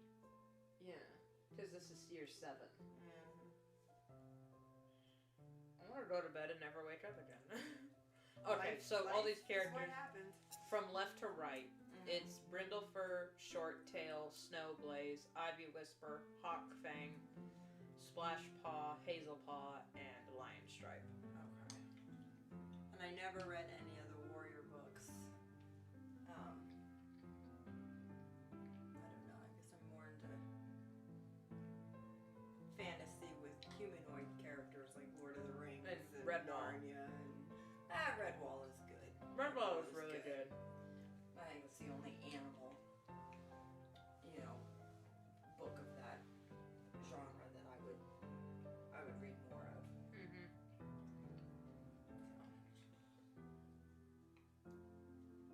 Anyway, I want to finish my lunch too. Alrighty.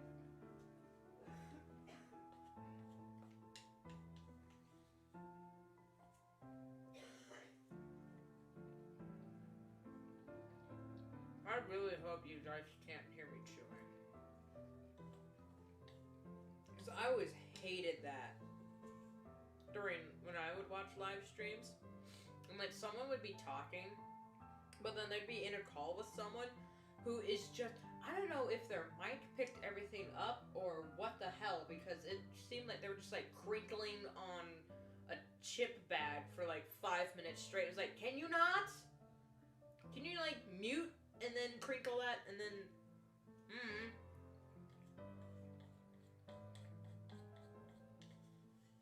or someone would be eating and they're like barely it sounds like there's like 3 inches away from the mic. It's like, no, stop it, please.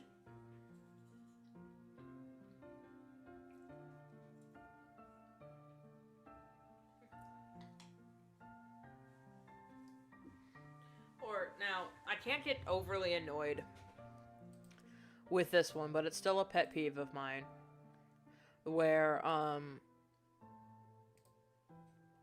watching a live stream and the streamer will not blow their nose. Like, I don't want you to blow your nose into the mic, but it's like they're just constantly sniffling and whatnot. It's just, okay, will you just blow your nose, please? Now, I'm guilty of that because blowing your nose is gross because it gets all over your hands no matter how strong the tissue is, and then you gotta deal with that mess. Actually, you know what? I'm going to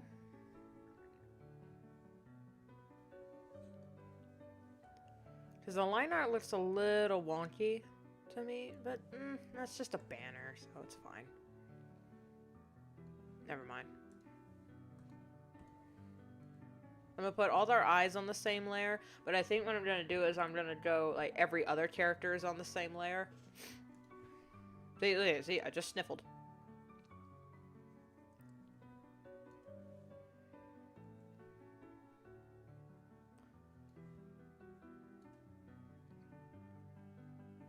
which is probably really entertaining to listen to me ramble and rant about all the things that piss me off while everyone's like, point to X toxic behavior that I say is annoying as hell and everyone who does it is stupid. And then just like insert clip of me doing the exact thing, unironically. Like, in my rant video. I caught it in the re-listen. I didn't catch it while I was recording because I was, well, my excuse is I had a fever and I was getting really riled up because I was sick. I didn't realize it. But, oh my god, I was ranting about when people use the term probably instead of probably. And it's like, it's probably, I have to assume everyone who uses the word probably, I have to assume they're illiterate bastards because they don't know how to spell the word probably. And I said, it's probably, and I said like how did I spell it? I spelt it wrong.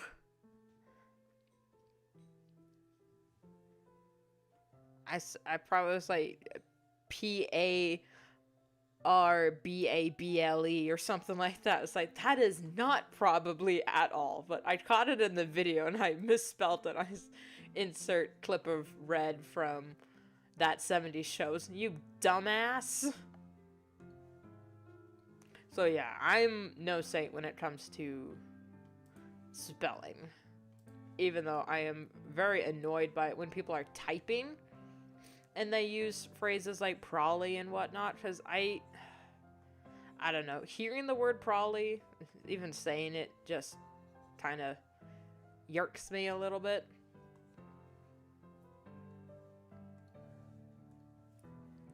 But at the same time, who am I to judge?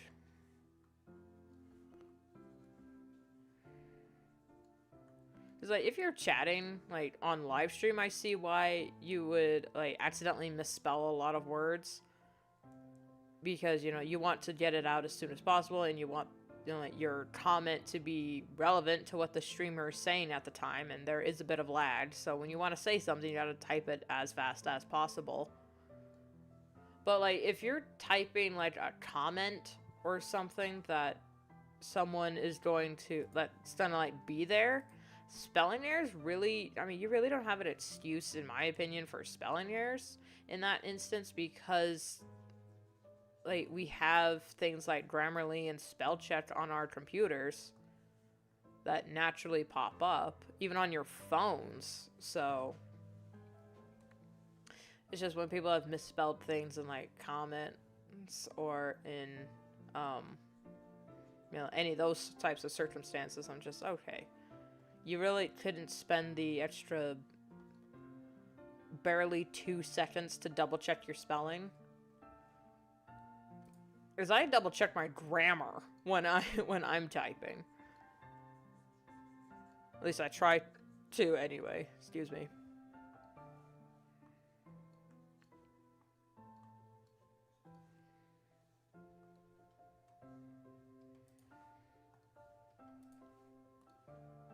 I say it's annoying, but then I find myself annoying. So if you say, hey, well, you said this was your pet peeve, but then you do it all the time. It's like, well, I think I'm annoying. I find myself annoying, okay? It's not that complicated.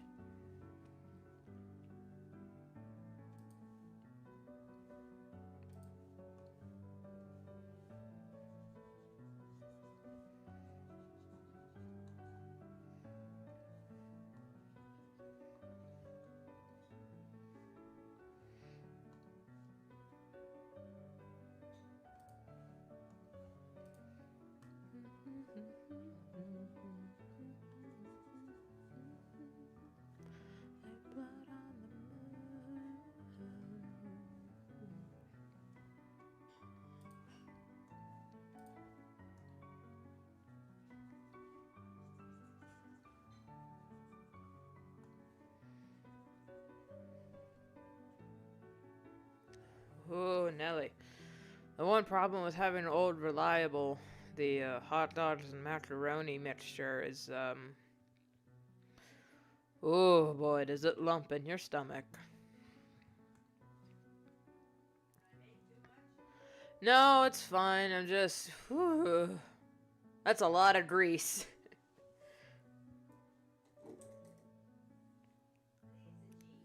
Yeah, it's the cheese.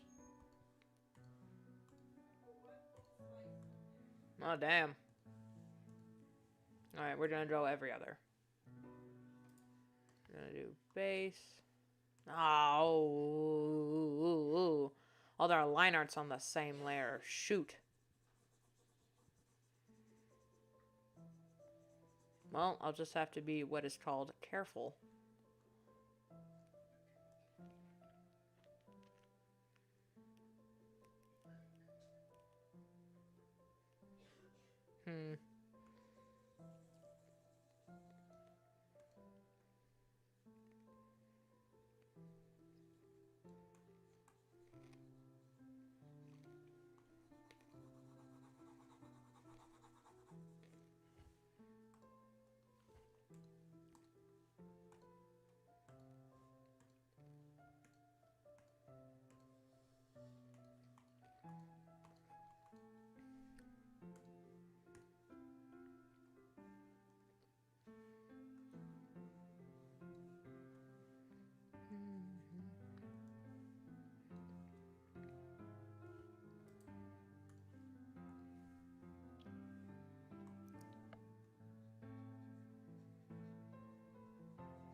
Another thing about streaming, just to keep the conversation going, is I feel like I draw, or at least I work slower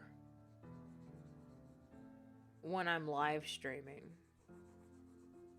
Which you'd think it'd be the opposite because you're not constantly on YouTube just scrolling. You're not doing much of anything else. You're just working on your thing. But I might work slower when I live stream, especially the talky bits. Because when I'm not live streaming, I just like have a playlist of videos and music, or like have a movie in the background. And then I guess that kind of sets a pace for me. Because then and like I can clearly measure how much time is going by. What in the... Wireless collar?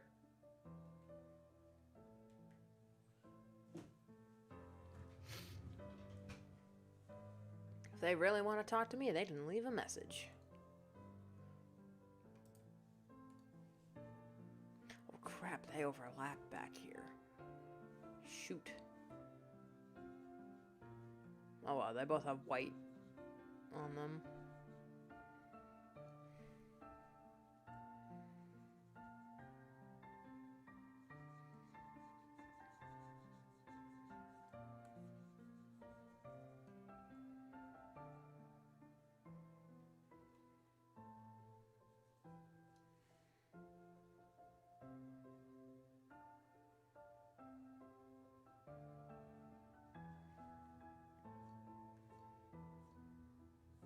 So I guess maybe that's the science behind why you work slower when you live stream, because also, you know, you want to split your brain power, at least when you stream, you know, art and whatnot. I don't know what it's like during games, but I think I play worse gaming for live streams and recording videos than I do like if I had just played the game, because like when I played Ultimate Custom Night, I was just constantly yelling and whatnot.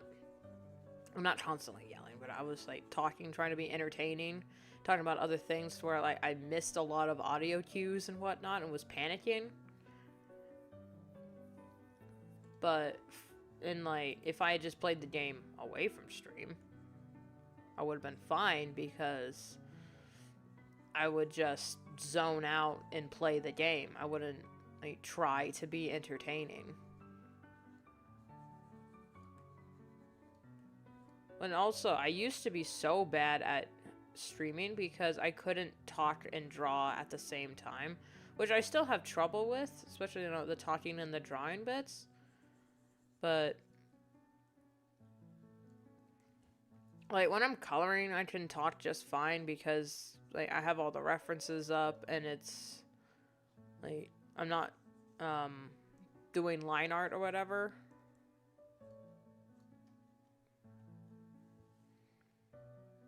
Which is a completely different animal.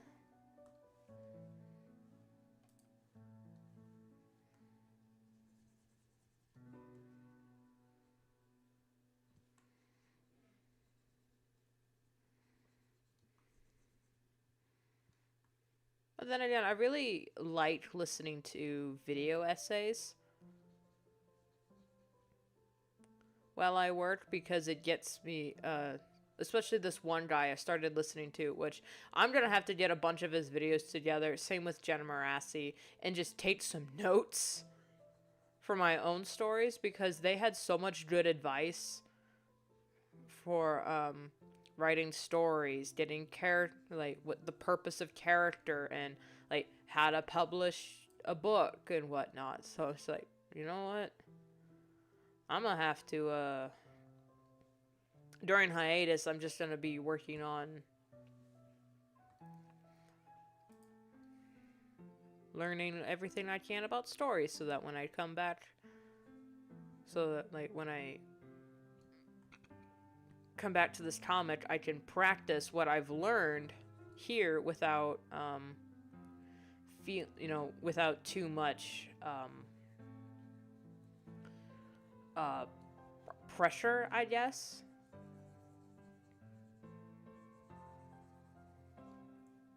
So I can just like see what works and what doesn't work, or see what I have to practice on. Because this story, while still being a fan story, it's in a preset universe with certain rules. So I'm working within those confines. But like with a few other stories I have that are also just fun fan stories, like something I haven't even talked about called Doom's Children, and I haven't named it, but it's my Star Dragons story. Well, Star Dragons also has a bit of a confines, but that's because it used to be a closed species, now it's open, and it has like I like to stick to the world building of the lore because I really liked the lore that they set up for Star Dragons. It's very interesting, but there's like no official property for it. At least none that's still continuing.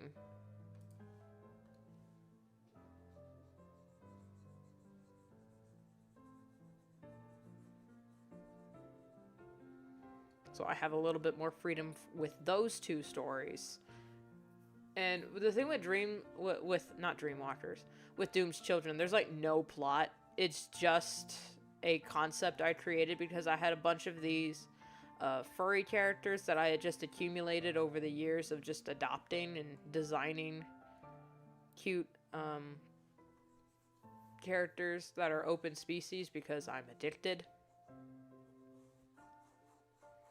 And it's like, I don't, like, they are the species and whatnot. Like, I have some Dutch Angel Dragons, Protogen, and some kitty dogs that I really, really liked their design and what I kind of figured for their character. So I just kind of like, you know what, let's just put them all in one house together, and that's their story. But, you know what, that's funny. And I also put my old Fursona in there, so I wouldn't get rid of her character.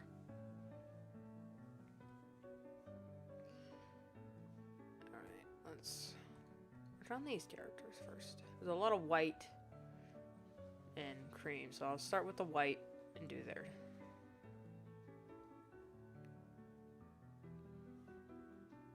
Does these three have the same white? In the fact that it's true white.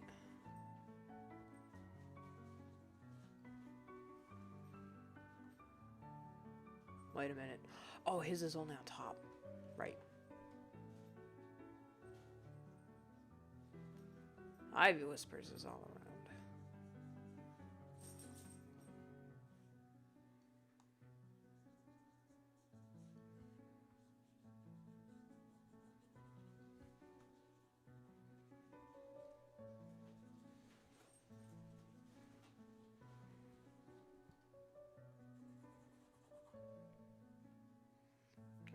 his tail. What am I gonna do with his tail?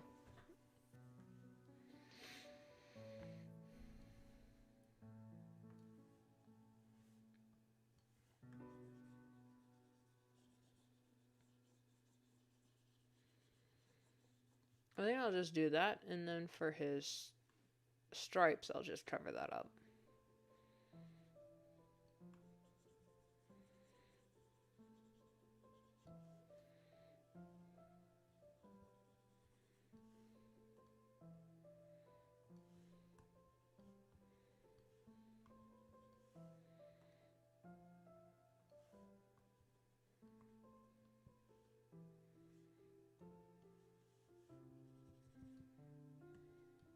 There we go. There's the white. And lion stripe has just some cream. It's not real white. I mean, it's not full white.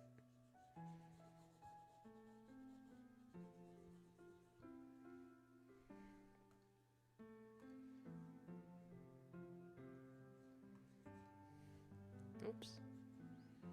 There we go.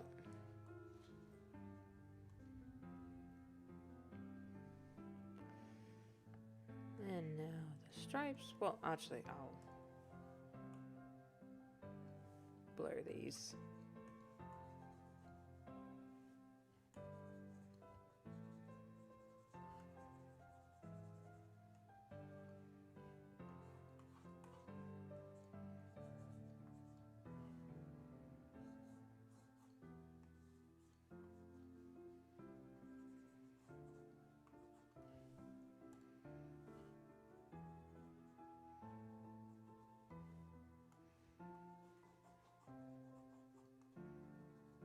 There we go.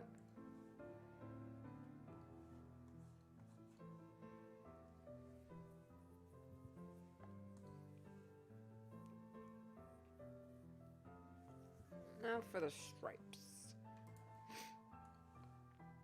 Or the extra markings.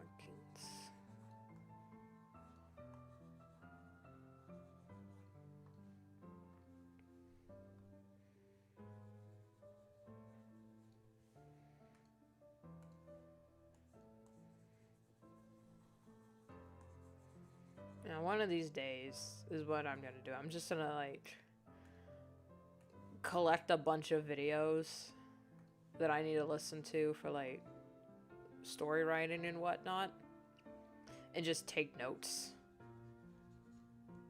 And, like, throw in a nature documentary in there for good measure.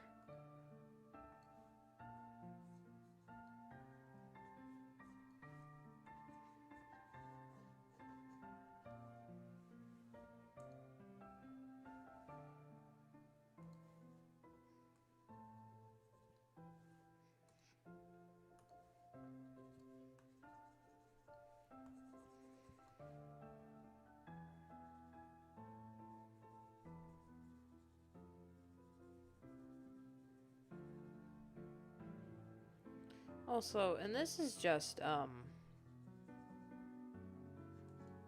something I've realized a lot of, that's becoming a reoccurring problem with multiple stories and kind of with myself too. I am holding myself back from just telling the story or just doing the things I want to do. It's because I'm trying to do something. Like, I'm trying to be entertaining. I'm trying to set up all this lore for my persona and whatnot. And just in trying to do all this stuff, I'm not even doing it because I'm like, no, it's not perfect yet. It's got to be this specific thing. And I want people to perceive it as this specific thing. But at the same time, it's like, people are going to perceive it any which way they damn well please. As long as you're having fun telling the story, the people that matter will get it.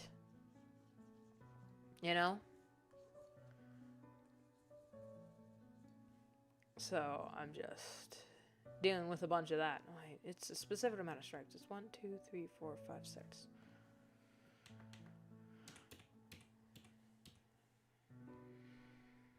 One, two, three, four. You can't see the rest, so yeah. You just tell an entertaining story. You don't try to do anything with it. Just tell it, and whatever people take from it, that's their take. You don't have to try and tell me something. Now, except if it's like a children's program and you got like a lesson of the week and whatnot, then actually try to tell something with your story. But if you're just like, oh, it's just like a silly superhero movie, whatnot, don't try to be anything. Just be a thing. And what people glean from it is, you know, up to them.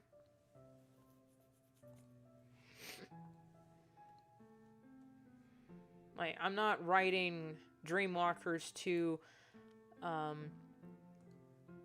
bring awareness to trauma and whatnot, even though that's kind of a core theme of Dreamwalkers. But I'm just writing Dreamwalkers because that's the story I want to tell. I'm not trying to, like, this is the trauma story. This is my trauma quota for the page. I need to have like X amount of references per page and whatnot, and we need to have so many characters and they all have this kind of PTSD and whatnot. But it's just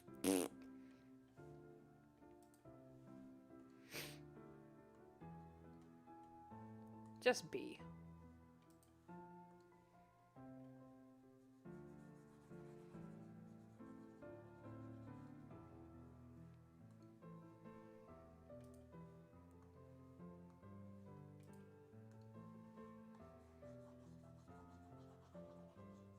Well, it's like the old saying from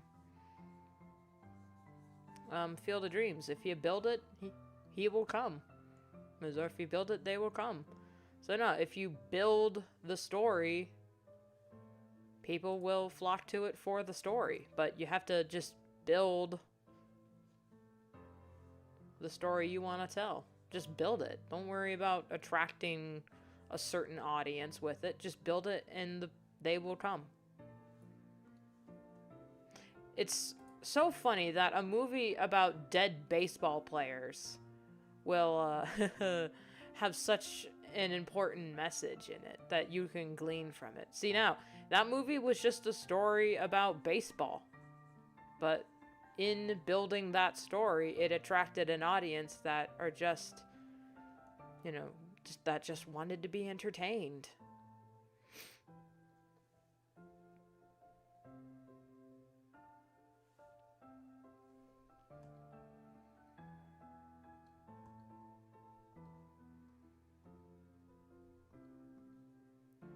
Which is why I really liked the Super Mario Bros. Movie. They were just trying to tell a story.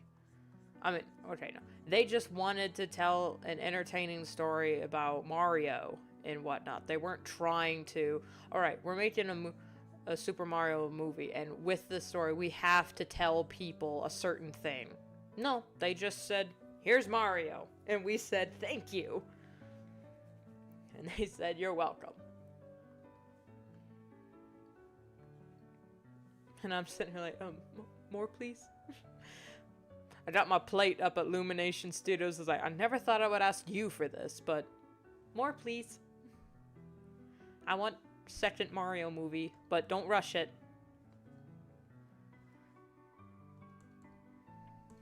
I feel like, you know, we would all love a second Mario movie because there's so much that's like, if they did this well on the first one, imagine what they could do if they, you know, added all these other characters that we want to see. I mean, they added the bit with Yoshi at the end. So maybe we might get a second one, or get like a Zelda movie first before we get a second Mario movie.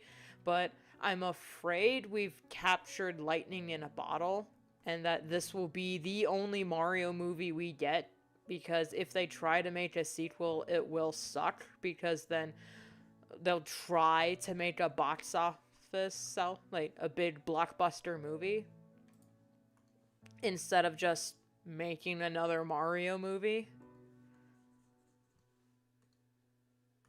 But the second Sonic movie was really good. And I can't wait for Sonic 3. And that, and, what was it? Not Universal.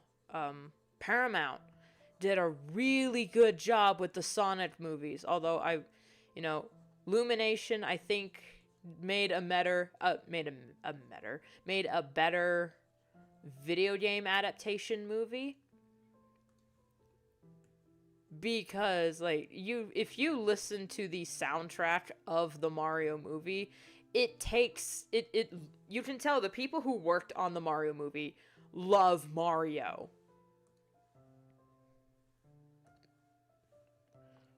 Because there's so many background references to the whole story and I love the Mario movie.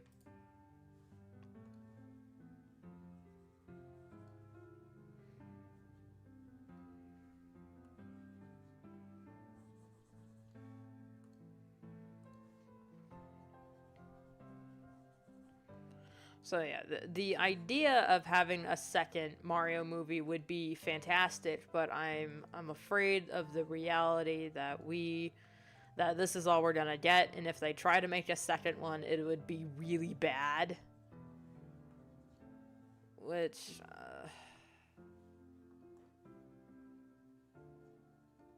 I mean, I'd be fine if we never get another Mario movie, because the one we got is gold. That is just a golden movie. I don't care what. It's not just nostalgia because I never played a Mario game growing up. That was much later in my life where I actually got into Mario. I'm actually more of a Sonic fan than I am of a Mario fan when it comes to like the original properties, because and I am a Sonic fan because of Sonic Boom, the show, not the game.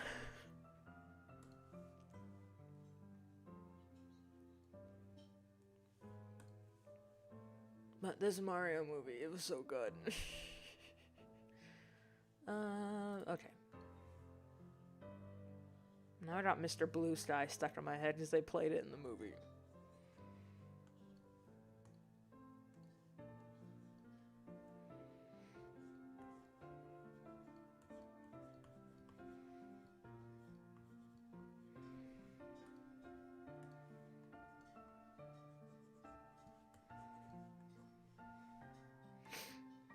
Also, I think the Sonic movie kind of mastered the art of a subplot, because especially in the second Sonic film, where the sister-in-law was getting married.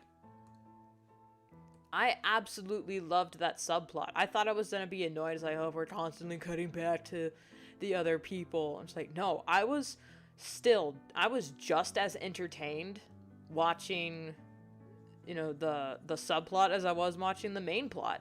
Just like the main plot, we had Knuckles, which he's my favorite character, so I was screaming. But then the subplot was just so funny. I'd watch a whole movie that was just the subplot, to where this woman is getting married, and it turns out it was just so they could get to this, other guy who's a fugitive, and, the agent she was supposed to marry. Then she went on, a revenge spree, hunting him down, and, taking her revenge on him, wronging her by, tricking her into marrying him. But then, he actually falls in love with her, and he's like, what a woman. It's like, I love that scene where she's, in the golf cart, doing donuts in the grass, knocking over all these agents, and then she, steps out of it as it crashes behind her, and she's chugging she's got the champagne while the car explodes behind her in her wedding dress as she stares right at him and just, puts her finger across her throat like, you're dead, man. And he's staring at her like, what a woman. He's like so in love with her. I loved that. I was laughing my ass off the entire time. And I remember saying it like while we were watching it. It's like, man, I'd completely forgot I was watching a Sonic film. I thought I was watching a romantic comedy. And I wasn't like, oh, this took me out of the film. It's like, nah, man, that was funny.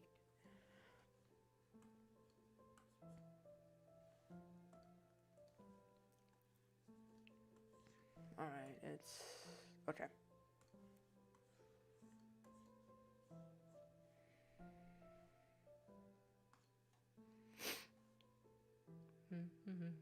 It's a beautiful day. Hey, Mr. Blue Sky, please tell us why you had to hide away for so long. So, where did we go wrong?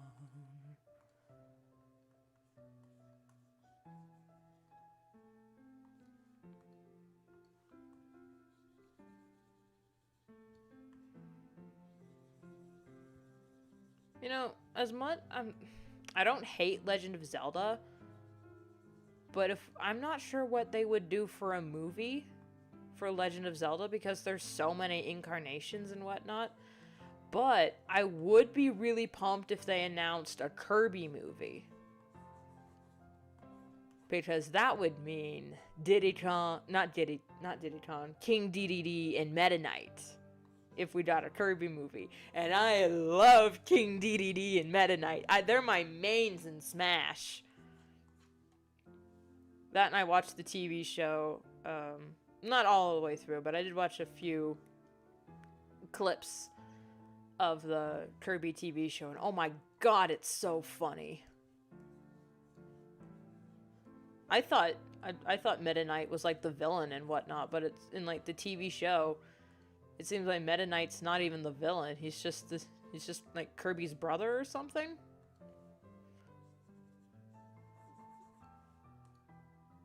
That and his... I watched the English dub because I'm a pleb. And oh my, his voice, that's soft Spanish accent. Good stuff. Like, I haven't personally met any Spaniards, but I like the joke. It was like, would you take my word as a Spaniard? No good! I've known too many Spaniards! Like, you know, from The Princess Bride. I love that movie so much.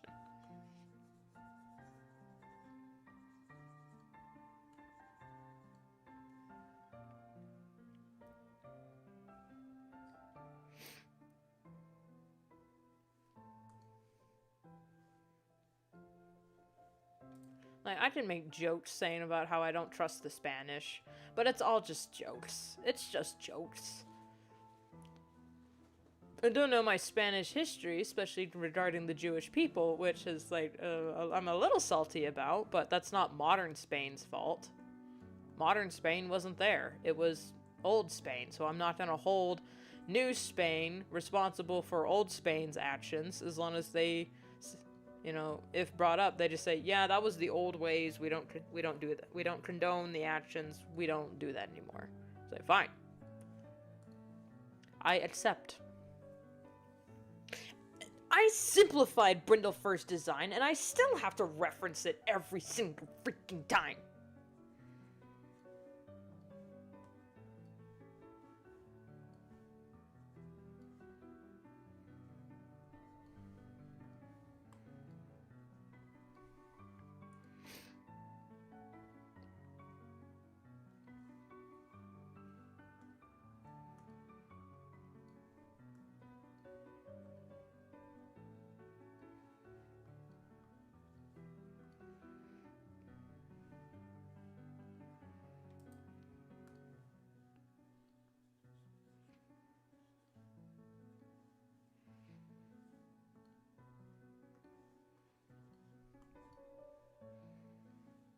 On her back legs, that's more brown with a bit of orange right there.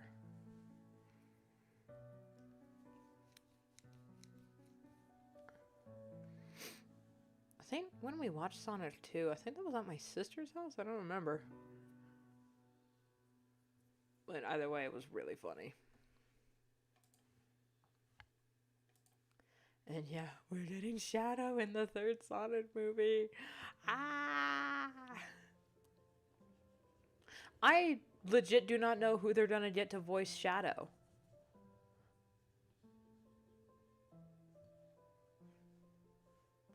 Like, I'm not picky as long because Idris Elba as Knuckles was inspired. Do I look like I need your power? I am an echidna warrior. So good. Then I heard someone say that for a good Shadow voice, they mentioned Keanu Reeves. And I thought, really? Keanu? And then I actually thought about it and I went, yeah, Keanu could do it. I think Keanu would be a fine Shadow because he's got a low voice that can be a little gruff and he can play like an aggressive character. Y'all saw him in John Wick, right? Oh, shoot, I forgot to...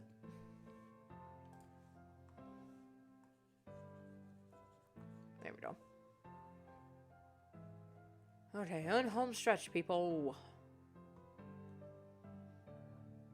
Mr. Blue Sky, please tell us why we had to hide away for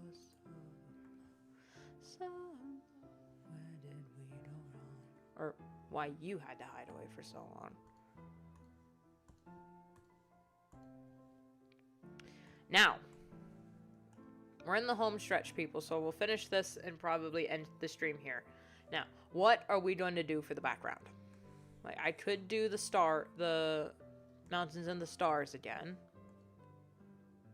Or I could do something else, because a night scene would mean I would have to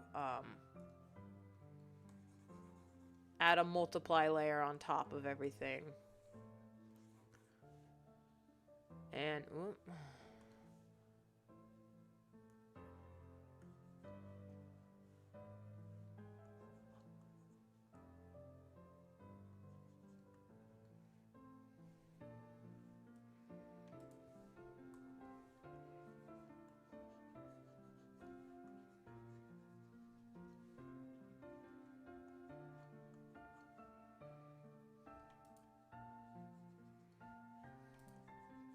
And it would be fun to listen to and watch Keanu Reeves play a villain, or at least an antagonist.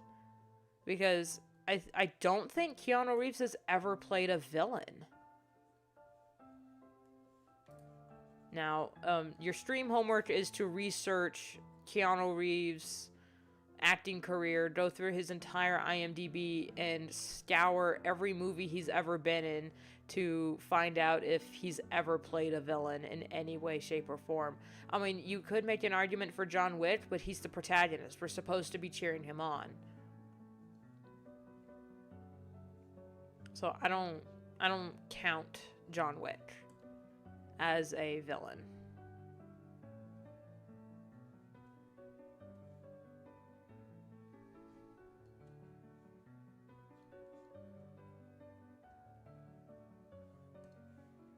And I mean, there was that one movie where his family got in a car accident and they all died, but then he had this like program where he could clone them based on their memories and bring them back, but there would be problems because he didn't have enough containers to bring back his entire family. What was that movie called? Was it like Replica?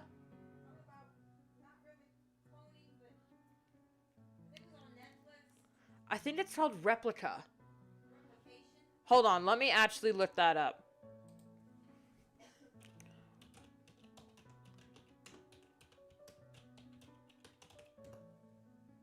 It's called Replicas, plural. Replicas.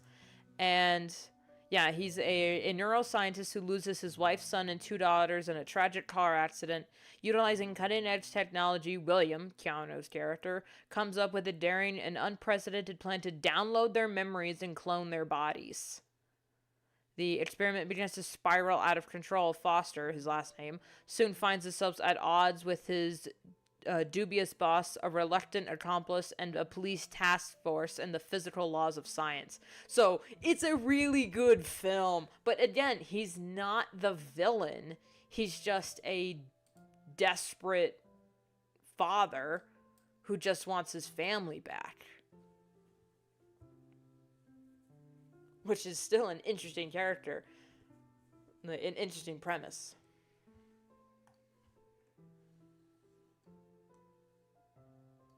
Oh my god, I had the correction on the whole time. That's why it was so weird.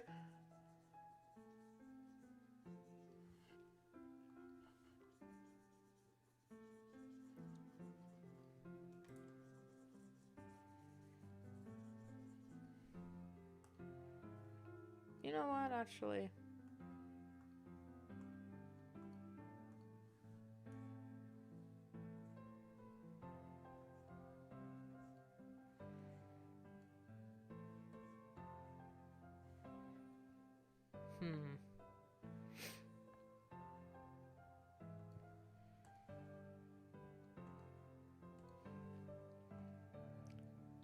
So yeah. Keanu Reeves of Shadow would be actually really cool. Because then we might even... Because that might be his first villain, air quote, role. Even though Shadow isn't really a villain. He's more of an antagonist. Like... Because he keeps losing his memory. He's basically the Winter Soldier. Like, the Bucky of the group. Which, I mean, y'all know how I feel about Bucky.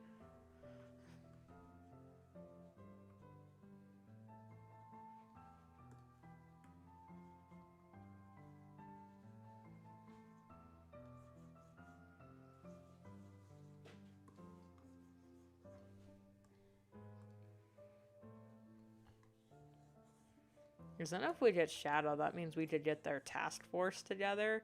And then maybe Rouge the Bat? Fingers crossed?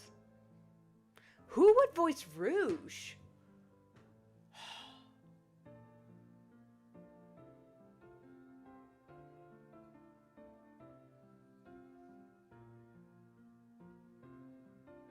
Maybe Kate Blanchett?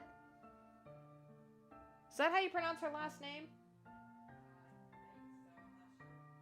Kate Blanchett? Maybe she could voice Rouge, because she was a good Hela. And that's kind of how I imagine maybe Rouge would sound, especially if they say, okay, here's her original voice, and Kate Blanchett can, like, pull a voice. But, I don't know. Maybe that's too much.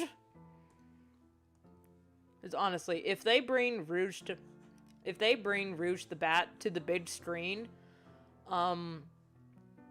there's gonna be a lot of it's gonna be a lot. That's all I'm gonna say. Whatever that it's gonna be, there's gonna be a lot of it.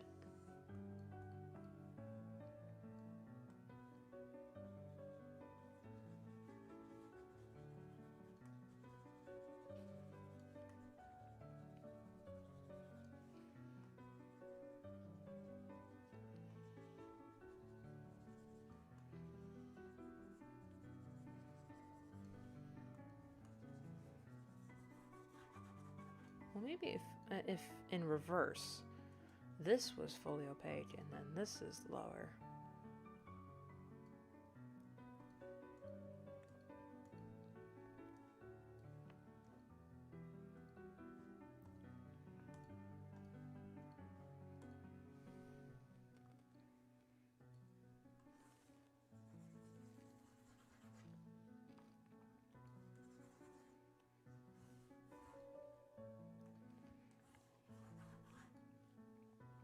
I don't know. In the meantime, we'll just wait and see what happens with the new Ninja Turtles movie, Mutant Mayhem. Because I saw the official trailer for it a while ago, and I am really excited for that movie. I probably won't be able to watch it in theaters, but like I'll still be super pumped for that film. Just the animation style looks so unique.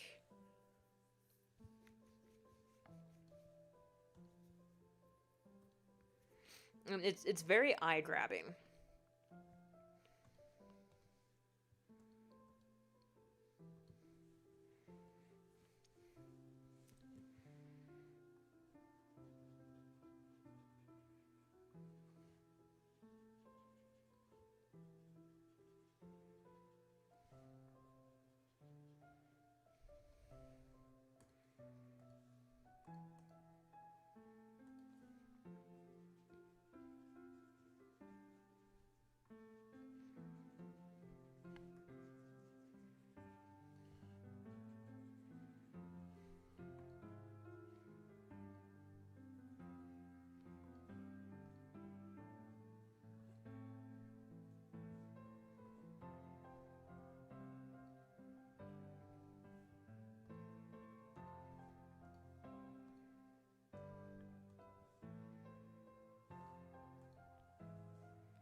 Hmm.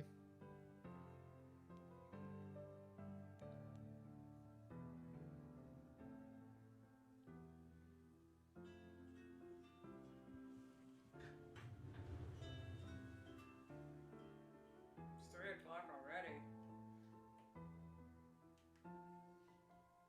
Well, I'm just about done here, so I think... Yeah, I think I'm gonna end the stream here, guys. So I can go deal with that. And it's just gonna be a lot of fiddling and futzing with the opacity and the backgrounds and whatnot. So I'm gonna save, and we're gonna end it here, guys. Thank you so much for watching, whether it was live or after the fact. Either way, I love you. I don't know when I'm going to be streaming next. Maybe tomorrow or Friday, but don't hold your breath. Alright, see you all in the next one. Bye-bye.